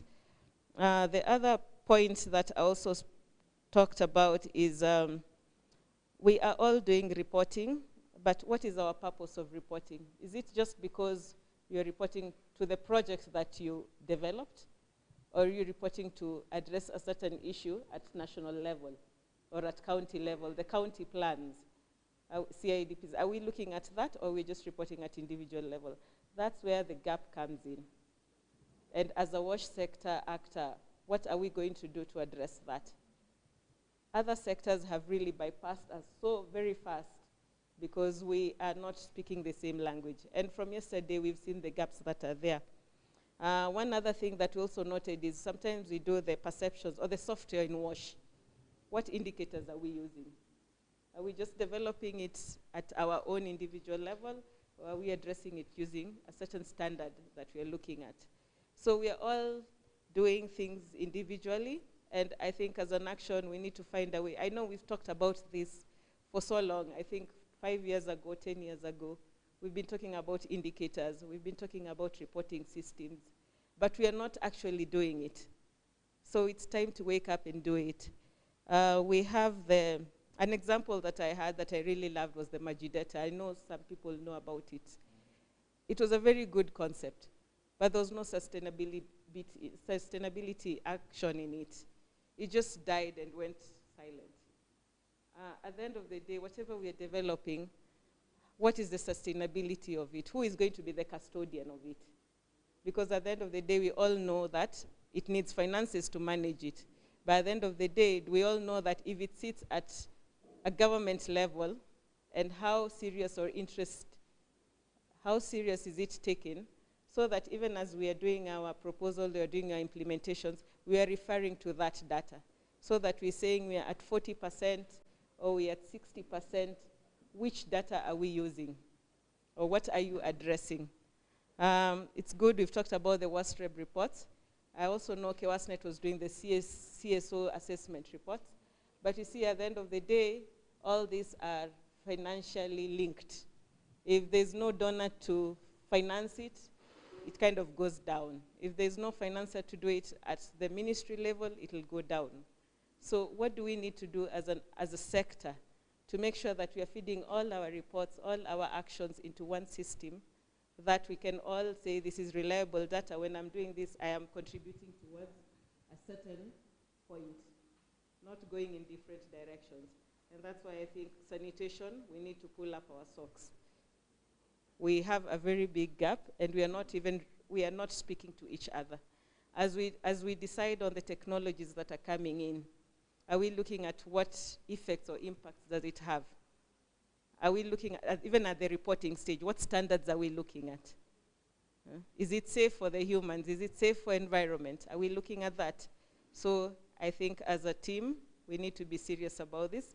That white paper that we are looking at, we need to be very serious. Let's all take that white paper, which is going to be available, and work towards the actions that we will derive from this conversation. Thank you. Thank you very much. It's also unfortunate that WASREB has yet to come, because they would have confirmed what I'm about to say, that Maji data did not die. It just moved from its domicile. It was domiciled at the trust fund, but now we were saying, really, if the regulator is the one in charge of monitoring, that system should be there. So it is there, it is working. They would have confirmed the status now, because you could just go to magidata.whatever something. I can't remember the website, but you can actually get information from there. But you are right. The information systems are very expensive. So you need really to be very clear about how you are going to sustain. And as a regulator, that is one of your strategic funding items, because you really have to fund it. Otherwise, then you lose relevance as a regulator if you are not monitoring. Now, today we are luckier than yesterday because our panelists have all turned up. Si hiyo ni mzuri, si tuwapigie makofi kidogo. So I want to give them maybe each 1 or 2 minutes to introduce themselves, and then after that, then I will just ask them the questions. I didn't want them to introduce and then answer the questions. It's good for us to interact with them. I know one of them we interacted yesterday, the representative from NEMA, but policy is here. So we want to start with policy. Good afternoon. It is not working, it is for the guy here who is taking it. Oh, okay. So just hold it, please. Wow. So I mimic. All right. Emily Warotere is my name. And before I say anything else, I wish to apologize. I mixed my appointment timing, so that's why I've become late. But of course, I was told to take a chopper, and because it's bottom up, so I was able to get a chopper to here. So that is, the chopper is Angel Michael. He flew me here. So I think we were driving at 180 or 60. So we are here. So I thank God for being here. Emily, again, Warotere is my name. I'll call myself nominated MCA, because that's what I am. I don't consider myself a politician as per se. I consider myself a lawmaker and an implementer of promises. I like saying something. One time we were told by Kagame, that President Kagame, that I don't look at the next election. I try very much and look at the next generation. Being a mother of, actually my firstborn schools here. He's a student here in Strathmore. Then I have very many other children. I consider myself babies because I'm a mother. but I advocate for boy child. That's the other challenge. Because everyone is really busy with a girl child. I'm a policy maker because I have worked with the Kenya Red Cross for actually all my life. I have not worked with anybody else apart from the county government. When I finished school, I was employed by the Kenya Red Cross in the department of something called dissemination. From dissemination, that is, I was a preacher to enroll people in Kenya Red Cross. I went to disaster management. I was a youth officer, was dealing with the youth. So you can imagine I started Kenya Red Cross when. I was also in charge of blood donation and recruitment. And lastly, I ended up being the coordinator of the Kenya Red Cross, larger part of the central region. That was Nyeri then, that was Gatondo, part of Ukambani, and Kiambu at large. From there, I was also in charge of disaster training and first aid, and something called occupational health and safety, but was not very big in the Kenya Red Cross. From that, I went to politics through the courtesy of the former president, or the retired president, Uhuru. I then got in politics because of the current president. I have worked with the government. I'm still working with the government, but I will not disclose where. But I work with the government of Kenya currently, closely and internally. I am here out of the invite of Elizabeth, and I'm also an OSHOL expert. I'm not an expert, really, but I have knowledge about occupational health and safety. I don't consider myself an expert, because every other day I'm learning. Thank you. You are a practitioner, and I said it is policy. I never mentioned politics. Policy. Nancy from NEMA. Hello, good afternoon. I'm Nancy Mui. I work for NEMA in the Department of Education. But there before, I worked in compliance. I've worked in compliance for quite some time. Issues of sanitation, I've interacted with them through my master's course, which is in occupational health and safety. I'm seeing I have somebody of the same feather here. Yeah, although I'm not a practitioner as yet, but maybe with the time, upon retirement, maybe I'll get into the field. So maybe I should touch base with her. She'll lead me how to practice. So thank you. Thank you very much. Very good morning to the audience and to my fellow panelists. My name is Caroline Kwamboka, and I am a trustee and also, supporting the directorate role at African Renaissance Trust. And African Renaissance, as its name suggests, is a continental charity. We work across the continent of Africa, particularly supporting the African Union and all the constituent organs to really advance three main issues. One is gender equality, two is health equity, and three is socio-economic justice. I'm very delighted to be in this panel this morning.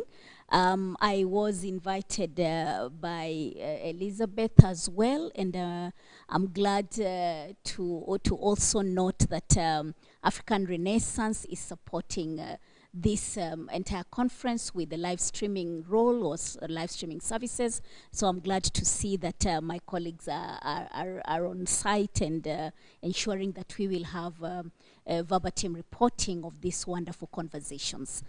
About myself, a little bit about myself. I've spent the last 22 years or so working in international development across 3 continents in this world, in over maybe 40 countries coverage, advancing health issues specifically.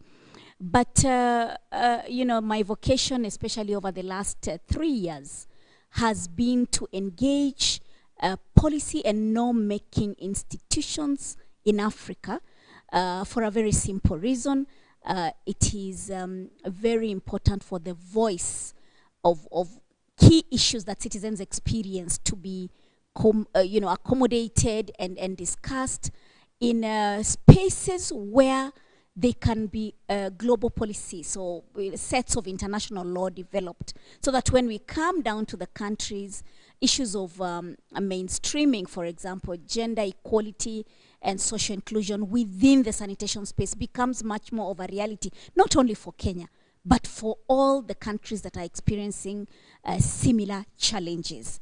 I think I will stop there so that I don't get into a very long story, but I really look forward to sharing insights that we have received or done through research in our country and in 14 other countries in aspects of WASH. I thank you. Thank you, Carol. Now, I want us to, I'll give the three people who joined us late, each maybe about 4 or so minutes, because I really want us to interact with the panelists as the participants. So I'll start with Nema. And Nema, this is something that it's about waste production. We always say that as an individual, I'm responsible for that, yes, for disposal, if I am the one producing waste. But you see what happens in our estates. Waste is actually considered as a public good the moment it leaves your gate. Mimi naonanga watu kwa estate, mtu akitoa hiyo nini kwa gate yake, then people can take care of it. Sindio? That's what we do in of us. Yes, we are talking about accountability. Now, how can what data do we require to align these responsibilities? Because whoever produces the products themselves should also make sure that these products are also safe for the environment, just in case there is also that irresponsible disposal of the waste. So how can we align? How can we use data to align that responsibility, and what would be the data sources? The other related to that is that do we really need to have, and what are they if we need to have them, incentives and penalties to stimulate the commitment by actors, and especially also by us who are consuming these products in terms of how we handle our waste, and how can the sector develop data and information bank? How can such information even assist in defining the clear responsibilities for, so that I feel that yes, I have bought that product and I'm also responsible for its disposal or its safe disposal. Over to you, Nancy. Okay, thank you very much, Bwana Moderator. Maybe I'll give a brief of what NEMA does. NEMA is like a watchdog or an oversight authority. The roles being supervisory and coordinative. In the issues of sanitation or generally waste management, that is one of the many aspects of environment. And for one, when it comes to waste management, this is a devolved function. It went to the county government, but that does not mean that NEMA has no hand in it, because we still have to follow up and see what is happening out there so that our citizens do not suffer, because it is their right to have a clean and healthy environment as per the Constitution and even as per MCA. Now, when it comes to the waste management, the producer, for one, has a responsibility of seeing how you manage it right from source. As NEMA, we advocate for segregation, waste segregation.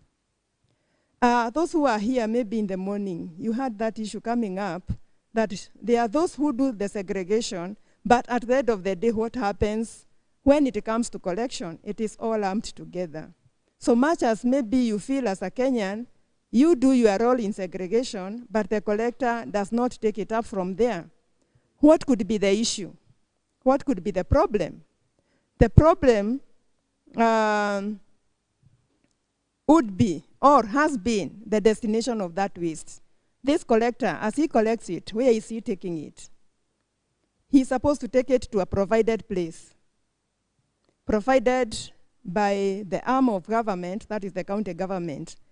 But you'll find that at the destination, the waste is all lumped together. So much as you put effort in segregating your waste, it will still end up in the same place as one mass. So that is a disincentive when it comes to segregation at source. So the question we should be asking now is, how do we streamline that so that we have it segregated all the way to the end? NEMA has come up with a regulation. It has been, we have the waste management regulation, and it has been revised. We have a new version 2021, which will be rolled out. And it advocates for that segregation so that we segregate our waste right from the household level or from the person who is generating it to the transporter all the way to the disposal. We have many waste streams, and all waste is not waste. We should have that in mind. Not all waste is waste. Waste can be money. Waste can be useful. If we segregate waste, like right now what we are using here, we are using bottles. Maybe some of us, the glass bottles right now, some of us might be wondering, why are we not using the PETs, the plastic bottles? NEMA has had a great campaign in trying to phase out those problematic materials to something that can be reused. We are getting into what we are calling the circular economy. Yes, how can we recycle? How can we reuse? How can we reduce waste? If we are able to answer those questions right from the beginning, such that you realize that this bottle now is not going to the waste can. It is going to be reused. Whereas if it was the other type of bottle, the plastic, it would go to the waste can. So we are advocating for materials that can be reusable or can be recycled. We are encouraging private partnership in waste management. And that is why you are finding so many private players who collect garbage, even from the estates. But now the challenge, like I've said, that waste right from the beginning is not segregated. It will end up as a mass. And then when it reaches the destination, you have so many people there who are scavenging. They are looking for that material that they can reuse. Much as it is going to give them something, but what if the segregation had been done right from the beginning, transported as an entity, and it ends up in that recycle plant other than into the dump sites? It would reduce the waste in the dump sites. It would make life easier even for those who want materials to reuse or to recycle. We have the issue of attitude. The moderator has said, I will generate waste and put it outside my gate. We need to change our attitude, because the moment you put it there, you are saying now it is for maybe the county government, their kaju afanye the necessary. But suppose outside your gate, you had some, because once you put it there, maybe it is in a plastic bag or something, a container. We also have animals that scavenge. You'll find it, the can has been dunked down, and the animals are enjoying whatever remains are there. But what if you created a place where you can store your waste until such a time that the collector comes to collect it? Then we'll not have the littering that we might have outside our gate. Kenyans have a habit, I'll eat my sweet, you are in a vehicle, you throw it out. You know, you do not take it, you think that by throwing it, you are creating work for somebody. The person who is employed needs to be busy. That is a wrong attitude. Let us hold our waste until at such a time you are able to dispose it in a proper manner. Now, when it comes to issues of sanitation, we have also encouraged partnership, private partnership, and that is why we have these things that we call the exhausters that come and collect your waste and take it to the approved designated site. Now, when it comes to issues of data, you find that this sector of health and sanitation, there are so many players. We have the government, we have the private sector, we have the civil societies, and all that.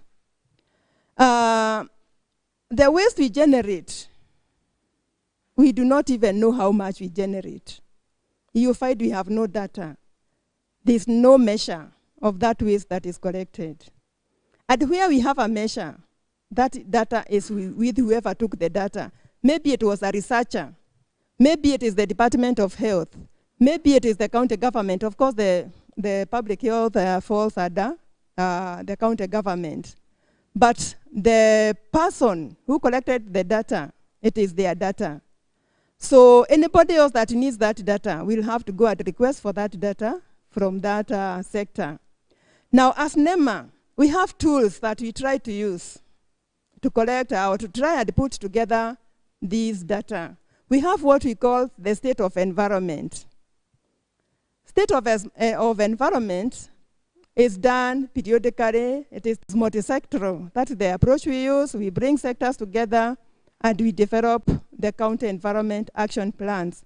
These plans are normally done before the CIDPs, the county integrated action plans.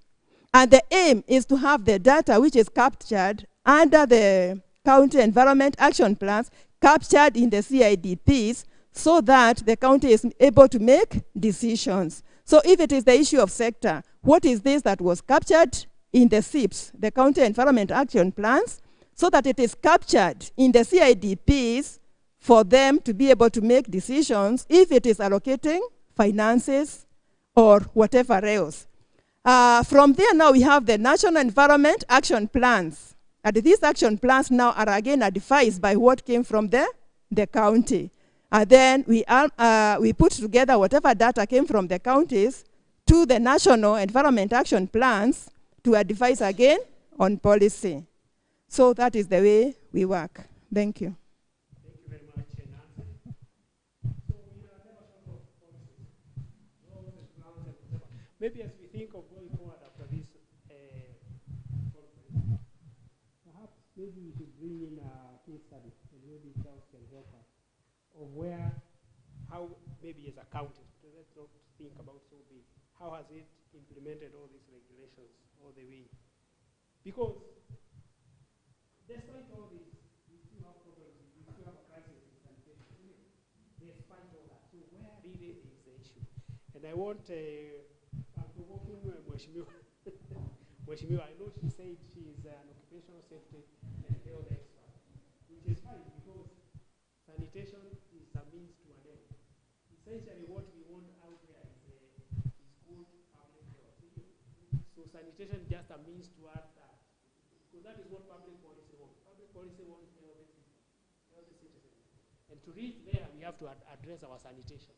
So somehow, we are still challenged. So Mheshimiwa, what needs to be considered in developing a framework to guide this planning for all these PCOS lands and whatever? And I also want to mention that it looks like we are not confining ourselves to the PCOS land. And I don't know why Elizabeth brought us to that plan. People are still going to the other types of sanitation. That tells you really that those practices are critical, and also the fact that we have to consider issues more easily. But we focus on people's lives because we want to directly affect our health. We don't separate people land and people waste of water. Our health is directly affected, including our water system. When we are talking about water resource protection and all that. So how do we, what needs to be considered to develop frameworks that is very planning, monitoring information, also systems of where you see them down so that you are able to say if you are counting whichever it is actually handling new matters with this. And how can a criteria be developed for occupational safety and health indicators to be developed? How can we help to see Again, thank you for the question and for the opportunity. What needs to be considered? I'll try and highlight it in very simple terms because first and foremost, as you're speaking, you don't have a policy on occupational health and safety as far as sludge is concerned. We don't have any. I still don't understand why, and allow me to state this and somehow exempt myself a bit. Why am I exempting myself? Because we have had so many of these meetings. I have not been any of them, but I believe you have had several. I have a friend who attends a lot of them. And, but I have gotten a chance to visit the locals, Mudhurwa, the slums of Nairobi. And the experience was amazing. And I like the experience because it's where we can get our way forward to how to come up with a policy. I will suggest, allow me to suggest, I will suggest, because we have policies that deal with people who are emptiers, and allow me to state several things I would wish to note down. On safety, there are several things that we need to consider. There's something called containment, right? From containment, we have emptying, we have transportation, we have treatment, we have disposal and reuse.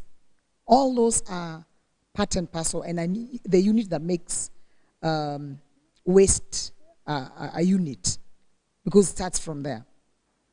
And I'm here because of the statement of women and manual emptiers, not necessarily the honeysuckers. Allow me to call them honeysuckers, because they have a bit of capacity. The first thing we need to do is to get the information of what they're suffering from.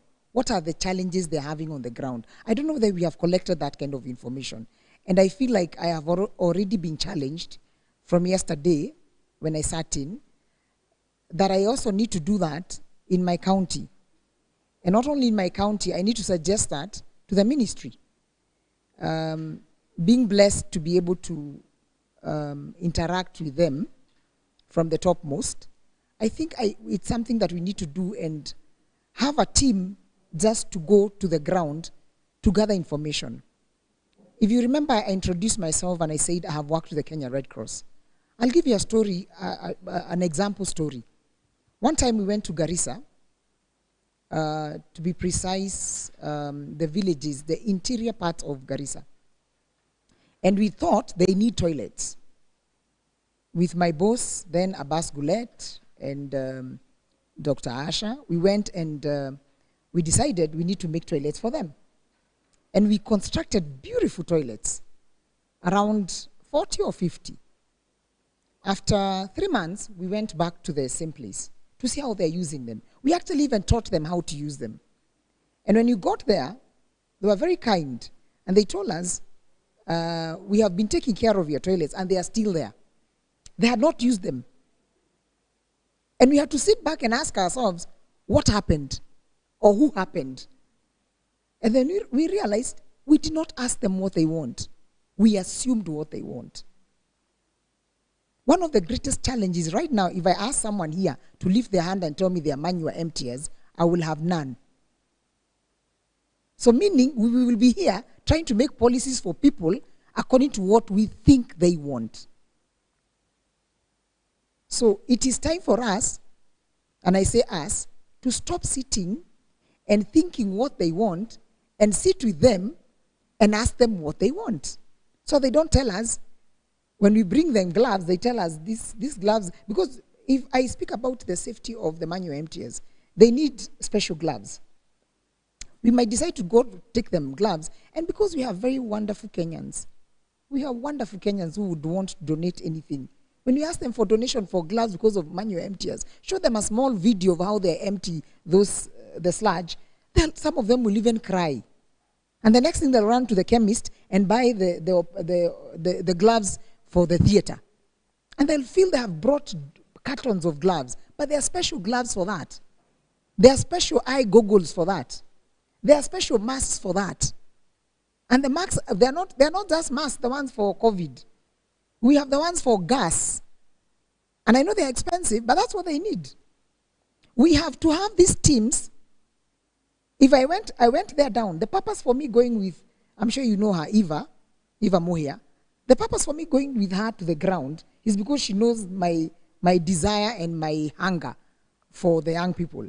One of the things I did a lot was train them on first aid. So the only way we are going to do this is involve the policy makers, who I am one, and the policy makers, because all of us are policy makers. You're not seated here because you cannot make a policy. You're seated here because you have an idea of how to make something. But before we get the idea into rolling, can we really involve the people who are at the core center of doing this business. Am I making sense? I hope so. I'm sad because I look at, I'm not attacking anyone, but I look, you know, when politicians talk and I attack, they look like they're attacking.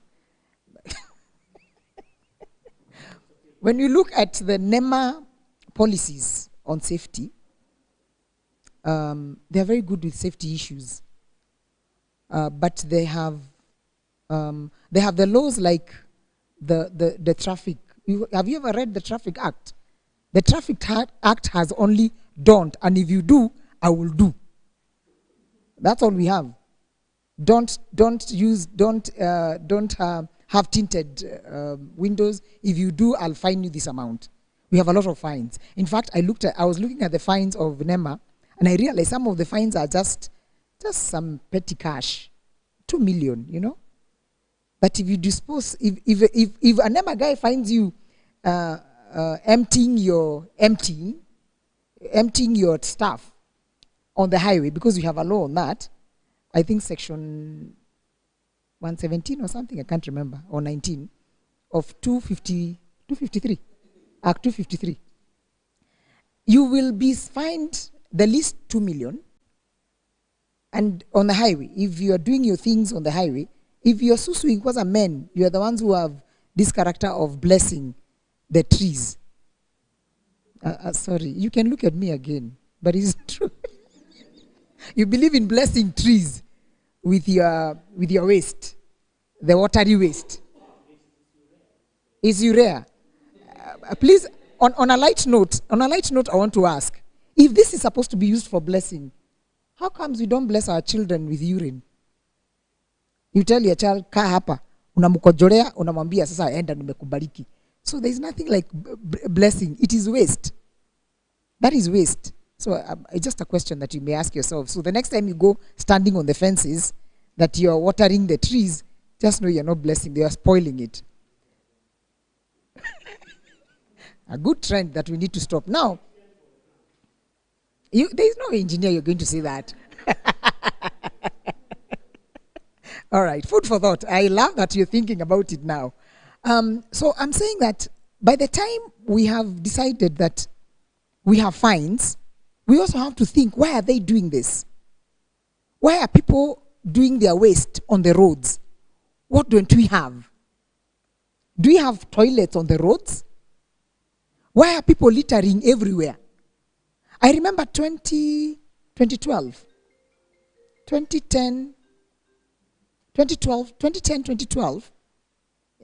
yeah, 2010 to 2012, we introduced in Thika Town waste, and there's a time Thika Town in particular had won award for 4 years, right? Continuously, because of being the cleanest. I love myself because I was part of it. Because one of the things we did, we made sure we had a lot of waste bins everywhere in Thika Town. And we had water to drink. That time, the then MD for water was also doing the same, Engineer Njoroge. And we had a lot of that. So we ask ourselves, we are not safe. If our people are not safe, and they are not observing occupational health and safety when it comes to sludge, waste, what are we not giving them? What are we not telling them? We need to start thinking about making a policy on training them. So allow me to also direct something on the same answering to engineer, and tell engineer, I noted that you are in licensing. Engineer, no. Engineer Chege, sorry. I noted there's someone in the panel about licensing. In the licensing, our wonderful, honorable lady from NEMA, she said something and said that we have people who are licensed to do collection of the waste. Because allow me to combine that. And we look at everything in that aspect. When we are wasting, if I do segregation in my house of waste, and then the bin guys come and they collect with my 3 dustbins, because I have 3 dustbins, from the estate I live, that's a rule. But now I realized this is, allow me to say the word nonsense. This is nonsense. I have done all these, made my children do all these. Everyone who comes in my house knows that you have to throw paper here, waste here, do this here. Then on today in the morning at 7, that's when they come and take all those containers and roll them in the same truck. Is it not time to think licensing should also be segregated? Is it time to think before I license you, you will be dealing with papers only? You'll be dealing with waste, this type of waste only. You'll be dealing, number 3, if we are also giving license to sickle sludge or other sludge and the honeysuckers, can you also have, I don't know whether we have directives, because like in Thika, I realized they were emptying at a place called Kangoki and it was chaotic. They go and suck the honey, let me allow you to call it honey. They go and suck the honey and empty the honey at a place called Kangoki in Thika. I don't know the other places where they empty. But is it time for us to have even also segregation of that? But this also drains now not to only us, but even to the major government, the main government, because we need to start thinking. The only way for us to curb this is to think of reuse. If we have reuse purposes, then we will not have anything waste. Yesterday, if Elizabeth would remember, I said something. Nature has no waste. And I want you to go and do it yourself. Nature has no waste. Go to countries, I was in Holland. And you know it's a reclaimed land, Holland, where we have Hague. I was not in Hague, but I had visited there those years. And the other place I loved is Israel. There is nothing like waste there. You wash your hands, that water goes somewhere. You go to the toilet, everything. Okay, if you go to the number 2, let me call it number 2, as my children call it. If you go to number 2, your number 2 is segregated at a certain point. And they use it for manure. A country like Israel has rain 8 days in a year. 8 good days in a year. Those people, they have never gone hungry. We are hungry because our waste is mixing with our waters. And allow me to stop there about that, because I can go into it also. But allow me to say it is time for us to involve the people who are dealing with this sludge, the manual emptiers, train them on first aid matters, train them on safety matters, and then approach the government by a policy coming from this body, all right? A policy coming from this body and putting down what you want to be done. Visiting down with them. I don't know whether I'm sure maybe, I believe Elizabeth has tried this and maybe it never went anywhere so far, because in Kenya we have very many policies. We have policies. Majority of them are drafts. I don't know why they are drafts for 4 years, 3 years. They are still drafts. But there are someone who is getting paid somewhere to do this. But they are getting a salary. For the last 3 years, they've been getting a salary because of that document, but they don't want to finish it. So it's possible. And it's possible only if we involve the people who are core, and we really ourselves also involve ourselves by doing what is safety measures.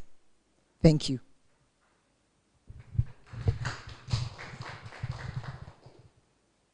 You know, this session, accountability, performance reporting, and all those things are all about governance. They're actually governance functions, if you never knew.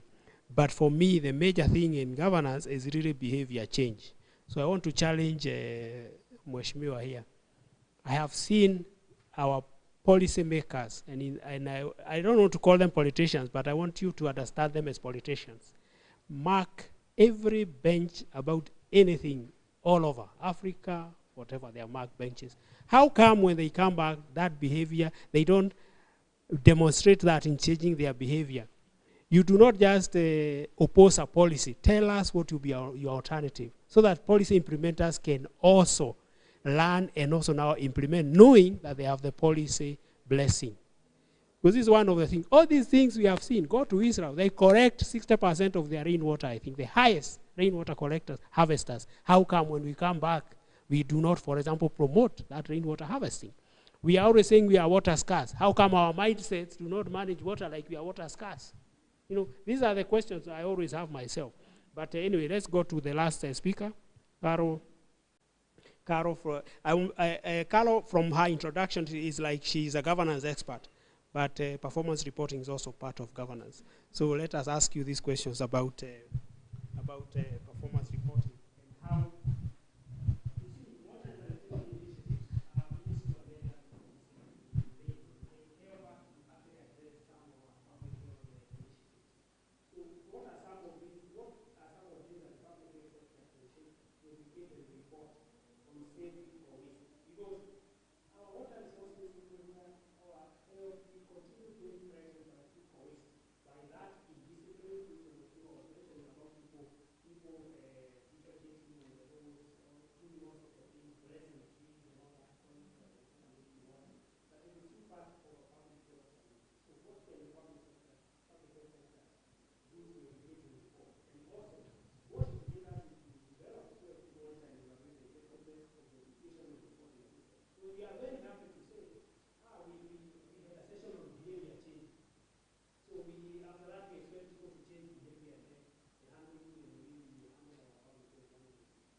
Thank you very much for this question, and I really want to begin by thanking the panelists, my colleague panelists, who have done a very good job in articulating the current challenges we face and how this can be managed both by practicalizing the existing policies and ensuring that at practice level, the needs or the behavior, and as you very well put it, reflects the needs that we need to, or the needs that we are trying to address.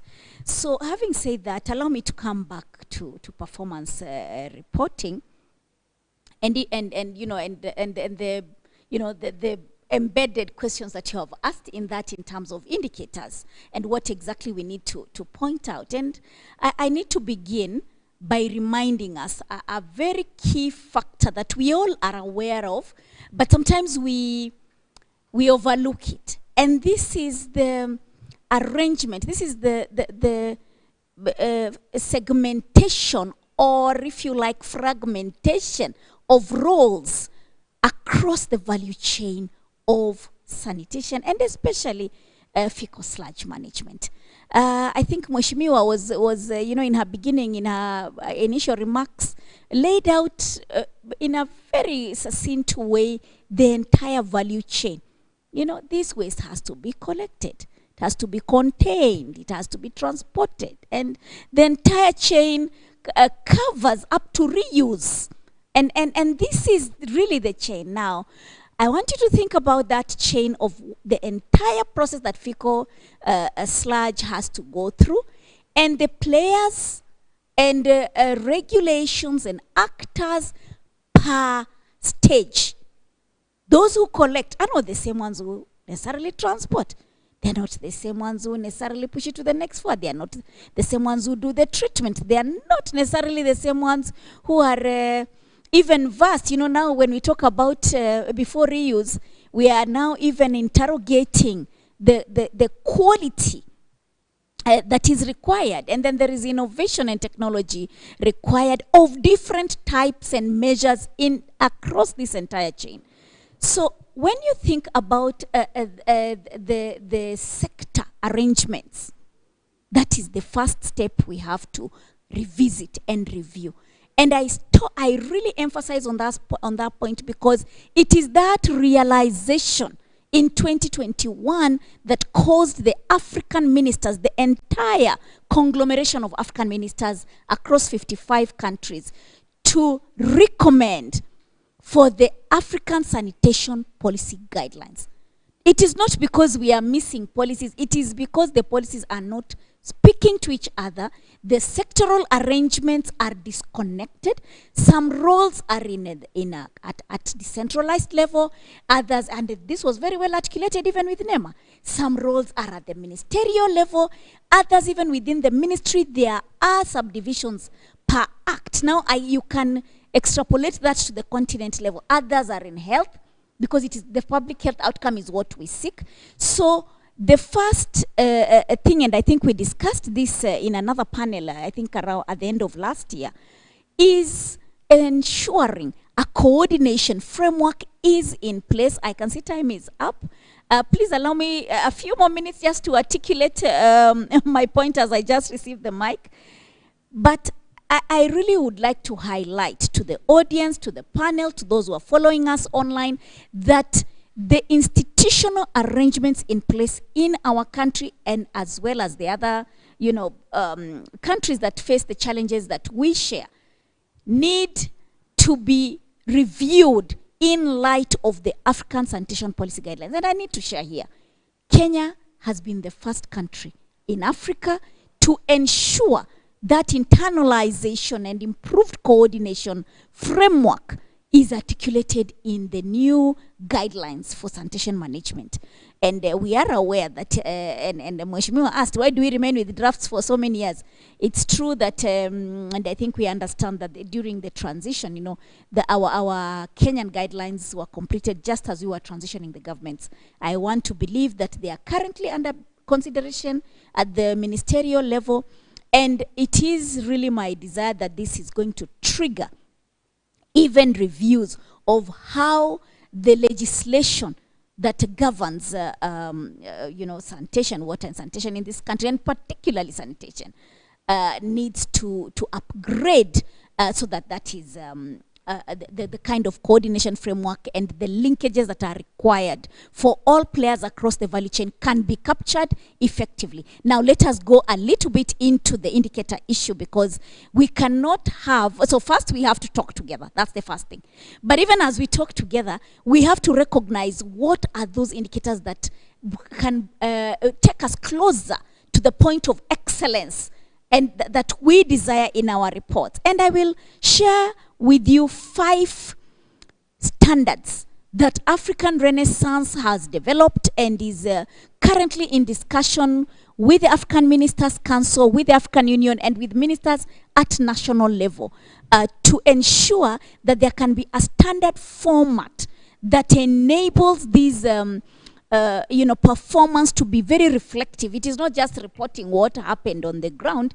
It has to follow in a stream. It has to follow a stream of performance indicators. Number 1, the issue of appraising the extent to which our legal frameworks are responding to the needs of the population.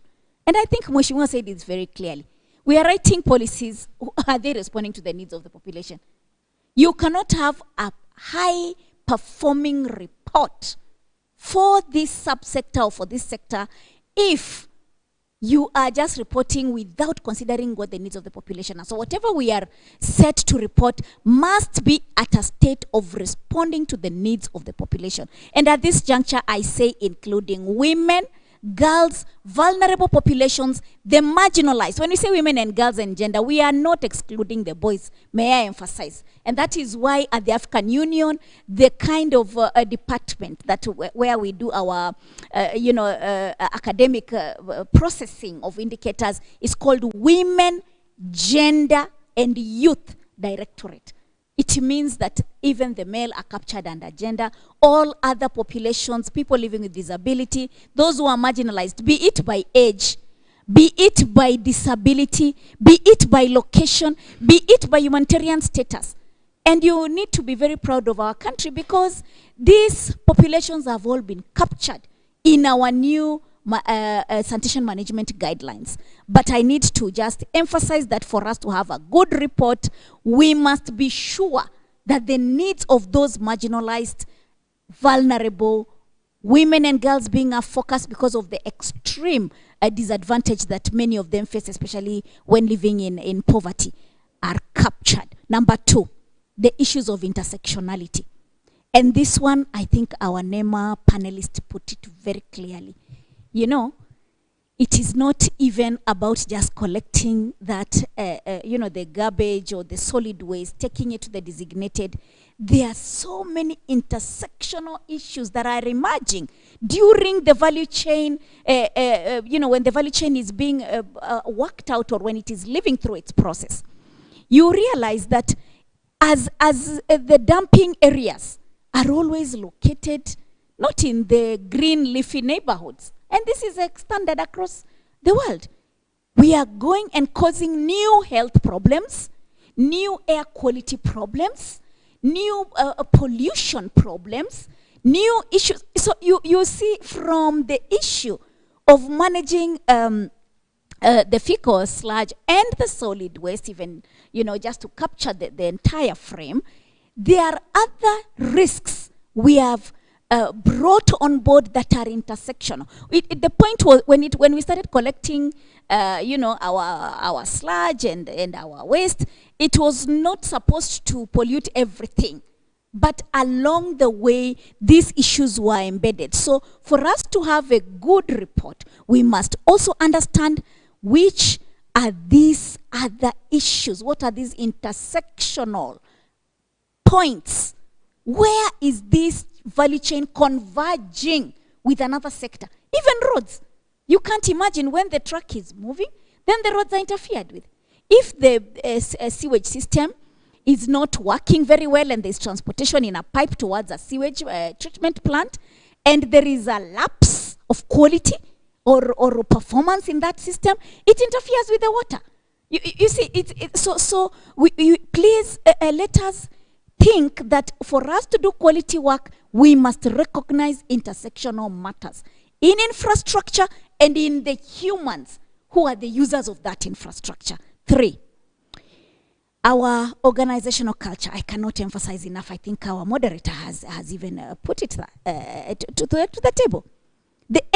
You should see the passion when we are out there. That people, we commit, we declare. And this is documented in papers.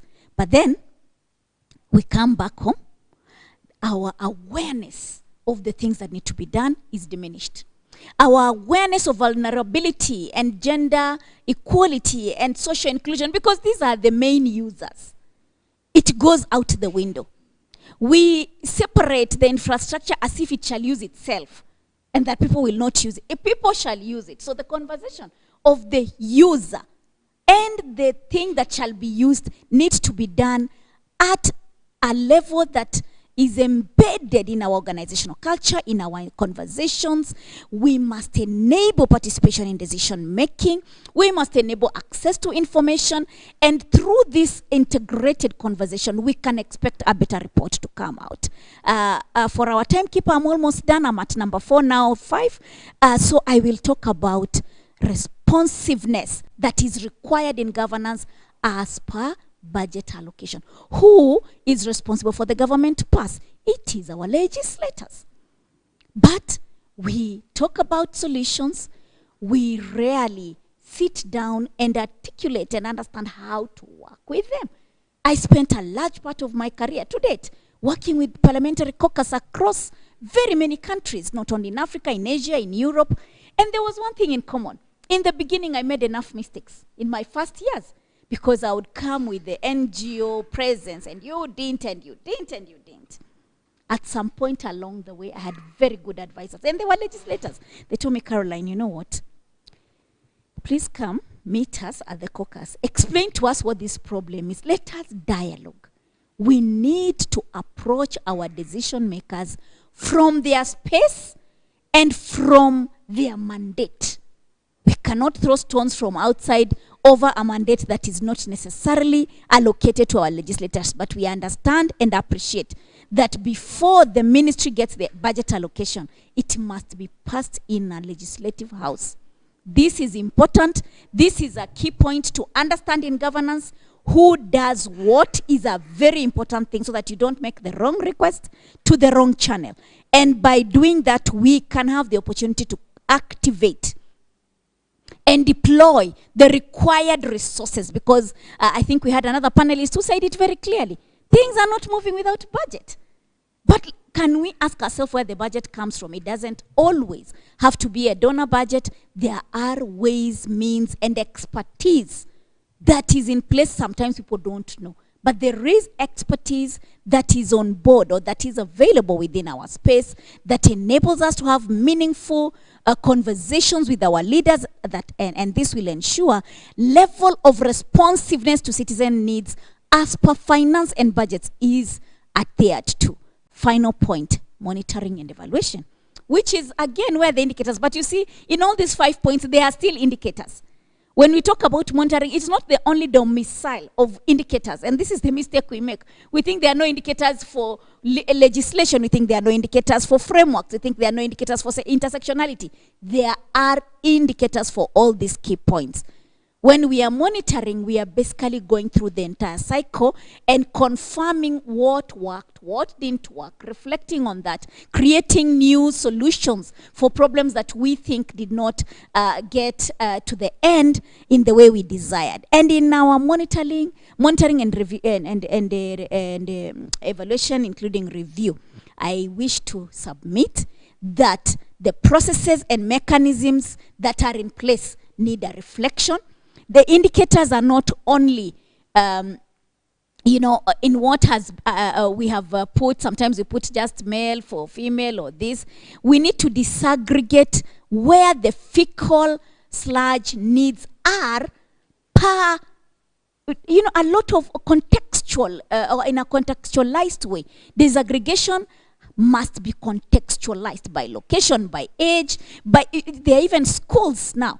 We have children in schools who are not able to attend schools. I think you saw in the beginning of the term, some schools had to be closed. There were no toilets. The rains came, washed away all the pits. How have we disaggregated? How we cannot talk about reporting at a level of quality without understanding how that disaggregated local situation is affecting the performance or the rollout of the policy. And these are the important things. My final point is to say all these things happen at different spaces of the policy cycle.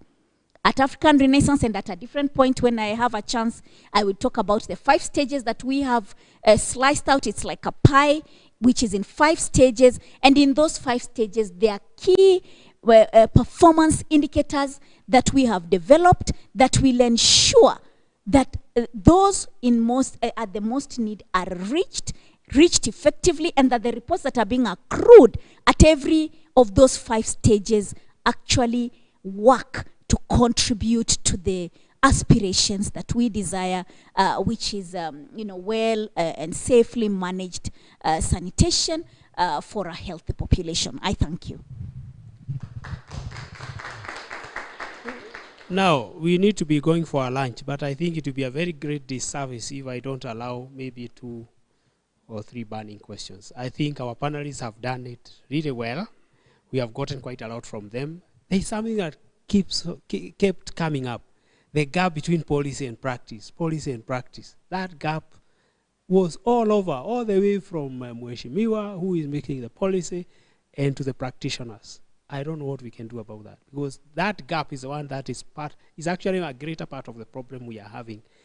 There is also the issue of, and that gap is also highlighted by the fact that Kenya is at the forefront of adopting conventions, whether at the global level or wherever. Cindy, I mean, I participated in the discussions of the African Sanitation Policy Guidelines. I think there was a meeting at KICC and all that.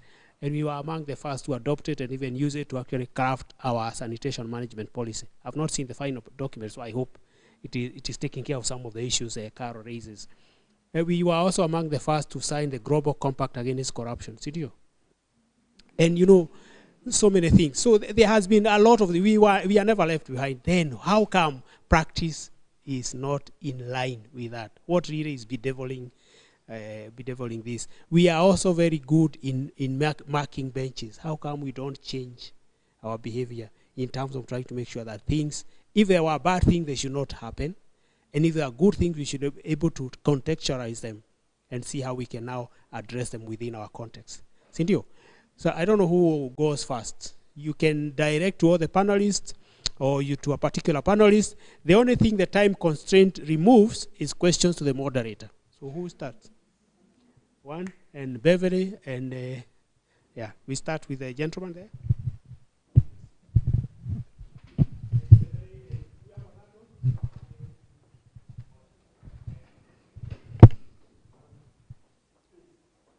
So, my name is Nyoto. I am among the water service providers. And my question again will come back to the practicability of these policies.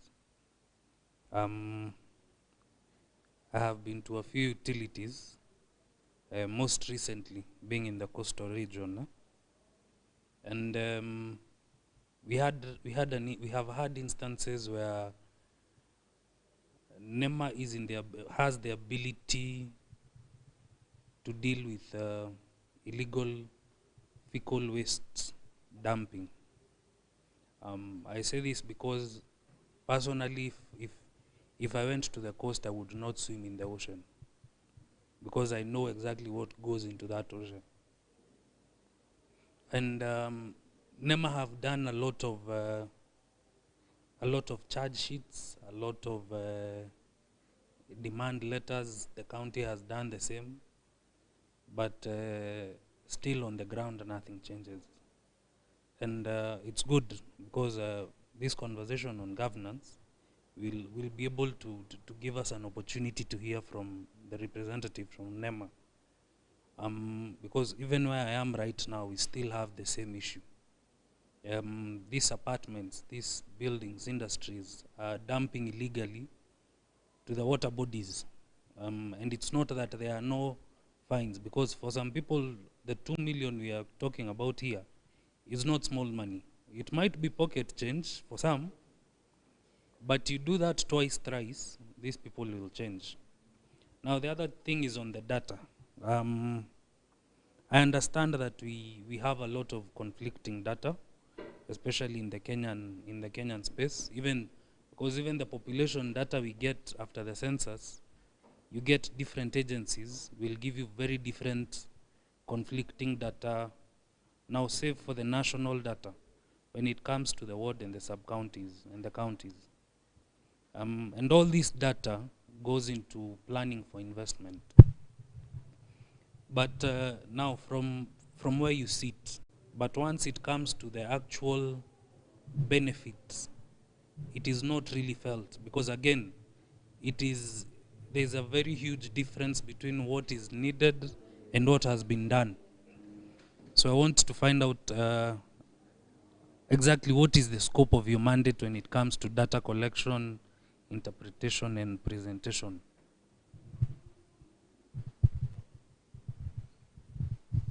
Thank you very much. Right, thank you so much, everybody. I won't belabor the point too much on monitoring, which was, the ground was laid very well by Dr. Oyaya as well as by Ida, in terms of recognizing provisions made for monitoring FSM in the different policy documents, strategy documents, and so on, and even in the investment plan, NAWASIP. What I think needs to, my recommendation as we're looking to prepare a white paper from this symposium, is that we need to be very careful in outlining all the different platform systems, offices where sanitation is monitored, both in the offices that are under Ministry of Water and Sanitation, as well as those that are under Ministry of Health. And I mention this because there is also significant current effort in streamlining, in improving the coordination, or in improving the different indicators going in. So those also need to be taken into account as we're preparing this white paper. For example, we've seen TrackFin, which was looking at the elements around financing, but also other elements on governance. We have, as has been mentioned, the RTMIS, the Real-Time Monitoring Information System, which is hosted by Ministry of Health. And we also know right now through, actually USAID is supporting an activity or a project run by UNICEF now to advance that RTMIS so that it's rushed, so that it monitors both urban and sanitation data. We are aware of MAGI data, which has been discussed here.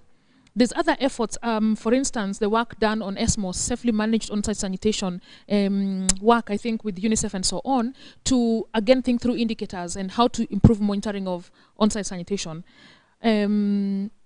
I mention all of this to say that in making whatever recommendation will be made in the white paper, we need to be cognizant of the current efforts that are looking to improve monitoring of FSM, and then perhaps suggest what can be done better. What I might say is useful or we need to do better is, in whatever we are doing for improving our monitoring, it needs to be real time.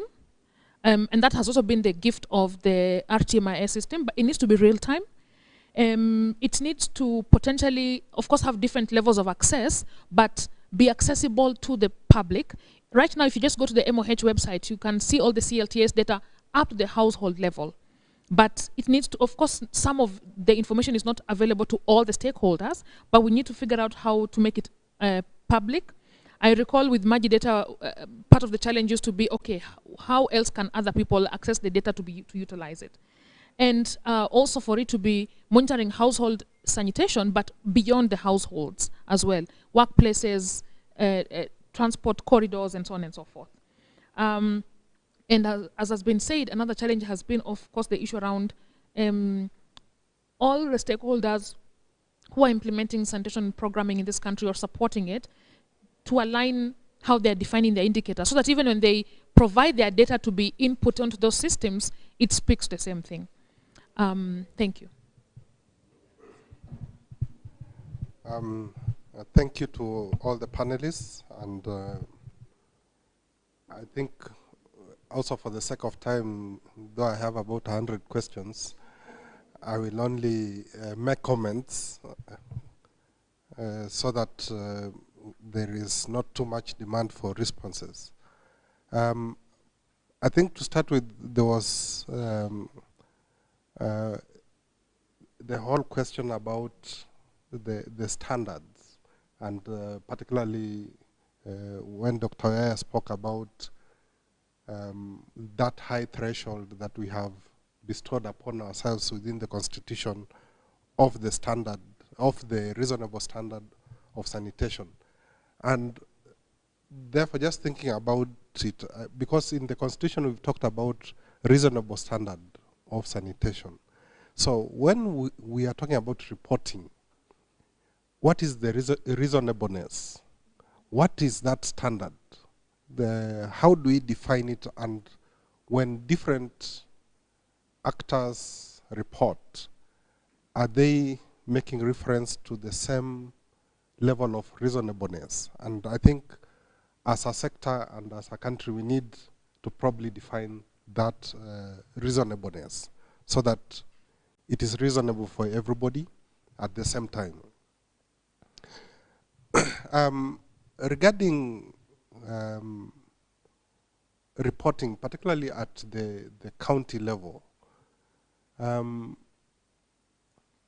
think there has to be a bit of reflection on how to motivate different partners to report, particularly to the county, so that there is, at the county level, at that devolved level, there is availability of data, particularly of the contributions made by different actors at that level.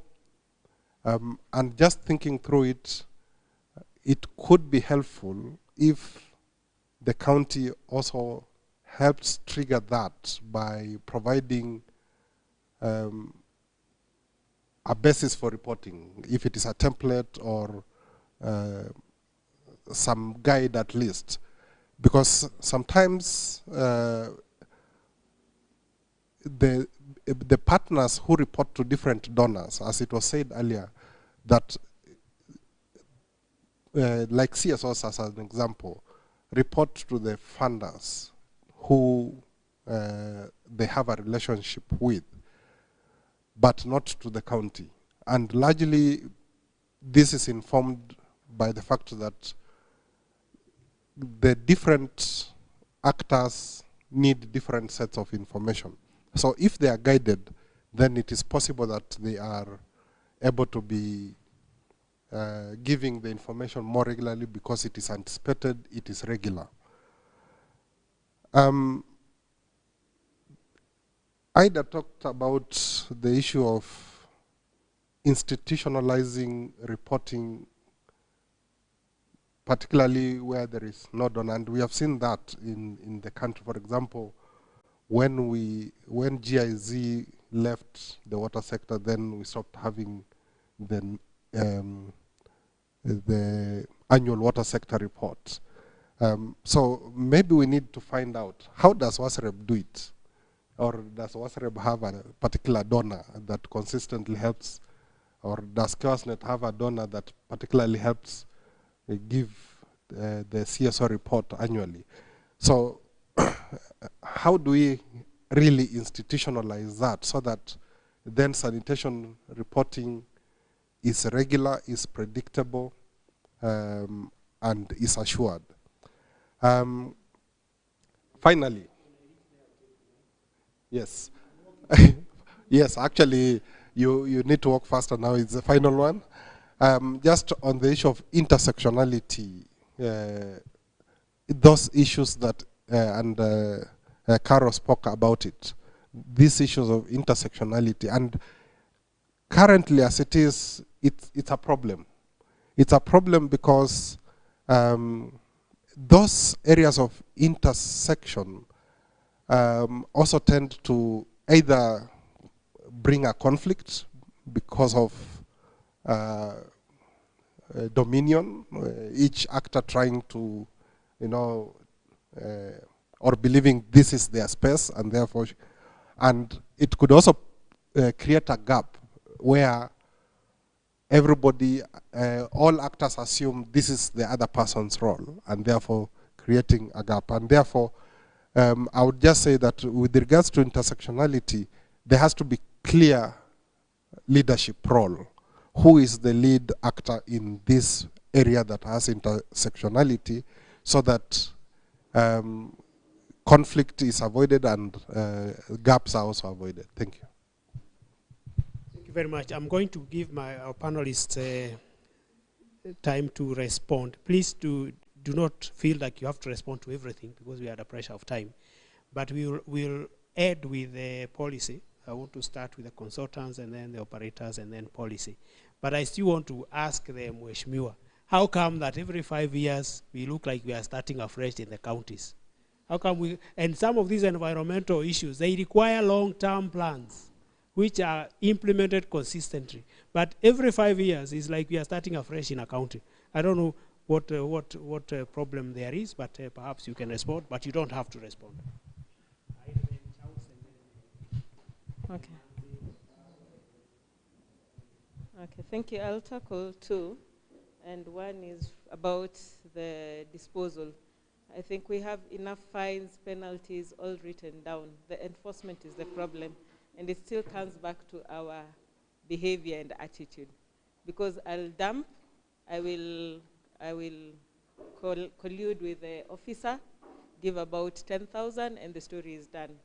So somebody looks at that, and I think it comes back to, it's an inner built, yourself. What do you believe in? Where do you want to go?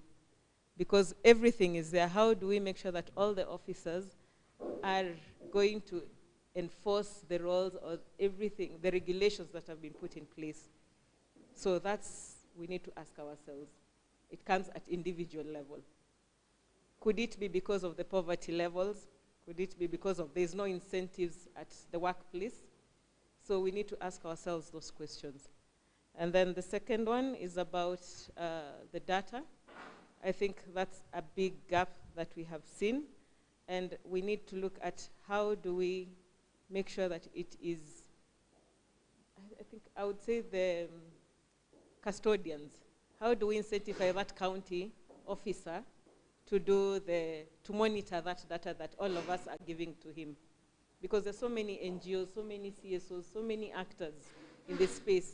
If I'm to push it at county level, it's going to be a lot of work.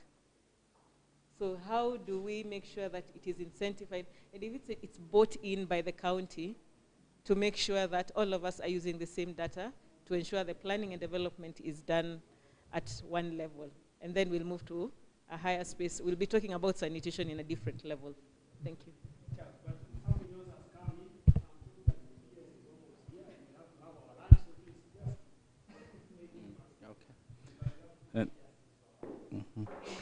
Thank you. Just a very quick one on issues of reasonableness.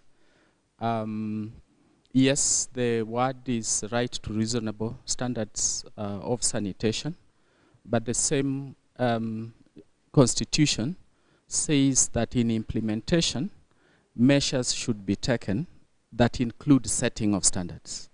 So then it is upon the state to define what those standards are. Standards from service delivery point, what is the very minimum that will constitute reasonableness? From resource allocation, what would be the minimum that would constitute that? So I think the point is that action from that broader directive principle of policy is what has not been brought into effect. And that can be done at legislative, policy, programming, and service delivery, including financing. So I think that should be the case. And the national government and county governments have common but differentiated responsibilities. So if we are talking about indicators and what have you, we have committed to the world, we are going to do ABCD, which applies to the Republic of Kenya, not as national government, not as county government, but the Republic of Kenya. So we need a national common framework of indicators, of reporting, based on that common policy framework, so to speak.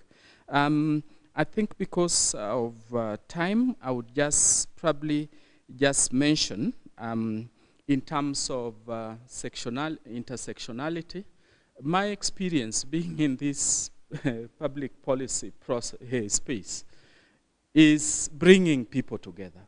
And because of territoriality, and that territory is not driven by actually the end point, the means is more who controls what resource at this level with the intention of not delivering it. That is our problem. And it comes back to the question of organizational culture. How do we come and put people at the center of our decision making? Instead of putting ourselves first, then hope we will reach the other side. It will never reach. So let me just say that very much in general, but I think it is key for fecal sludge management, for sanitation. One cannot do it without the other. Just again, as an example, we have NEMA here.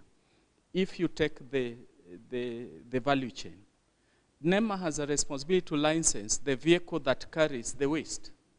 Public health looks at, the containment. If you are talking about disposal or treatment, the water service provider is there. And then NEMA tells the water service provider, control the quality of effluent that is discharged into your system, because it will have the final whatever. When you are disposing into a water body, what is that quality? So all those things, I think, are linked, and we cannot afford to work as individuals believing the world just revolves around us. Thank you. Thank you very much. And I appreciate the input of my neighbor here. He's answered part of the question that our friend there raised. Environment is so broad, and there are so many sectors in environment, and every sector has a player. We have the Water Resource Authority, we have the health, and etc. There are many, and each of them have a role in the whole chain. So what NEMA does is just put in place frameworks to try and coordinate all those. But the NEMA, it's important that you note that NEMA is not an implementer. Although we do implement the regulations, it is because there are gaps that we realize here and there, and we will not sit back and watch. And that is why now, if it is the issue of water quality, we have the Water Resources Authority who should take care of the water resources. And if it is the issues of public health, there is the public health that should take care of the public health issues and all the other issues. Now, there arose an issue of the fines. These are legislated. So whether they are big or small is a process that passed through legislation, and it was agreed upon. There is so much for the interest of time. Let me stop there. Thank you. Thank you very much. I have the pleasure of saying I agree with all the closing remarks And I could pause there, but please allow me to just add 2 points and very, very quickly in the interest of time. One, you know, the issue of coordinating the different sectors and putting standards, or agreeing at least on which standards that should constitute a minimum. I think this one, I really wish to just re-echo it, because it's a very key point that will enable us move forward at the pace we desire. My second point has to do with the data. I think there was a question about data coming in. And to share with the audience and my fellow panelists that at the Kenya National Bureau of Statistics, there is a current effort that is ongoing to frame SDGs, citizen-generated data. We appreciate that citizens, especially when we have not funded them, it's very hard to hold them accountable on the things that they have done, and that's why they just report vertically, maybe to the donors who have supported them. But when we think about this citizen who is one of us, and including ourselves, at the center of our conversations, of our coordinated conversations, then you find that there is actually an effort that we need to plug into. It has to do with SDGs and citizen ways that citizens can contribute to the mainstream, so that the institutions maintain, you know, the standards on that side, and that for the citizens in this particular SDG, which is SDG 6, there can be ways that we coordinate also the players that contribute to the work, to, you know, report into a portal that can then later be either reviewed or, you know, analyzed and utilized by the institutions responsible. In that way, we will not miss out what is out there. Thank you very much for the opportunity, and I thank everyone for the exciting conversations. It's amazing development experience in this country, all these tensions. I will be very, very short, maybe less than a minute. I will introduce something in your minds, in all our minds, as you're going for the white paper. GRI reporting. You know what is that? GRI is called Global Reporting Initiative. We are so proud here, bragging, and allow me to say bragging because we brag, that we have signed this document with the world, we have signed this other one with the world, we go to countries. I have traveled. I remember one time I was told that, my own son told me, "Mom, you're wasting our monies," and I asked him why. How can you go to, I think, Italy? How can you go to Italy to learn how to cook spaghettis and use our money? That is what he said. Because the first thing I came, I showed him how to cook better spaghettis. And that's what he told me. And truly, good question. So Global Reporting Initiative, that will give you the directives, all these questions that you have. You will capture literally everything. It's something I was introduced to the other day, 4 months, no, from November, and it covers everything we are saying. To the end result, which is our lovely thing, that the moment we know waste is never waste. It will teach us how to use it as a beneficial. The end result to be beneficial all around. Make money from it, health-wise, environment-wise, economy-wise, spiritual-wise, whatever spirit you believe in. Lastly, I'll say this. I have a dream.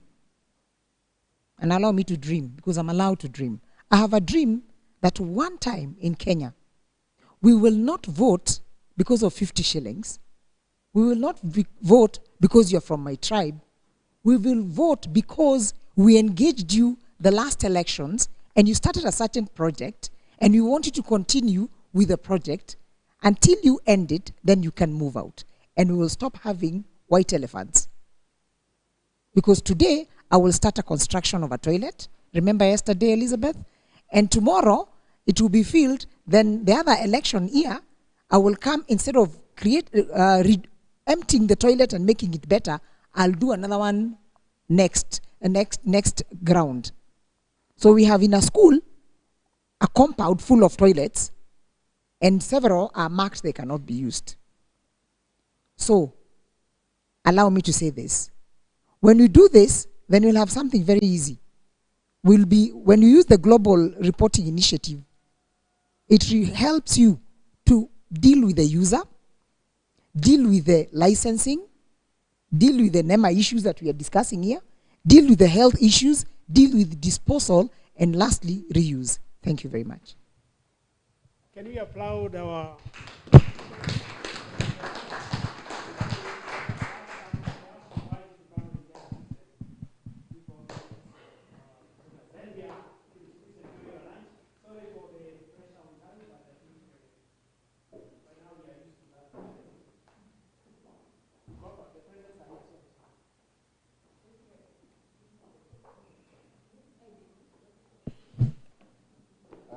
We are told this is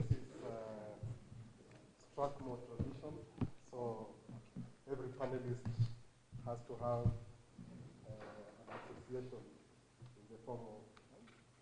Yes. Thank you.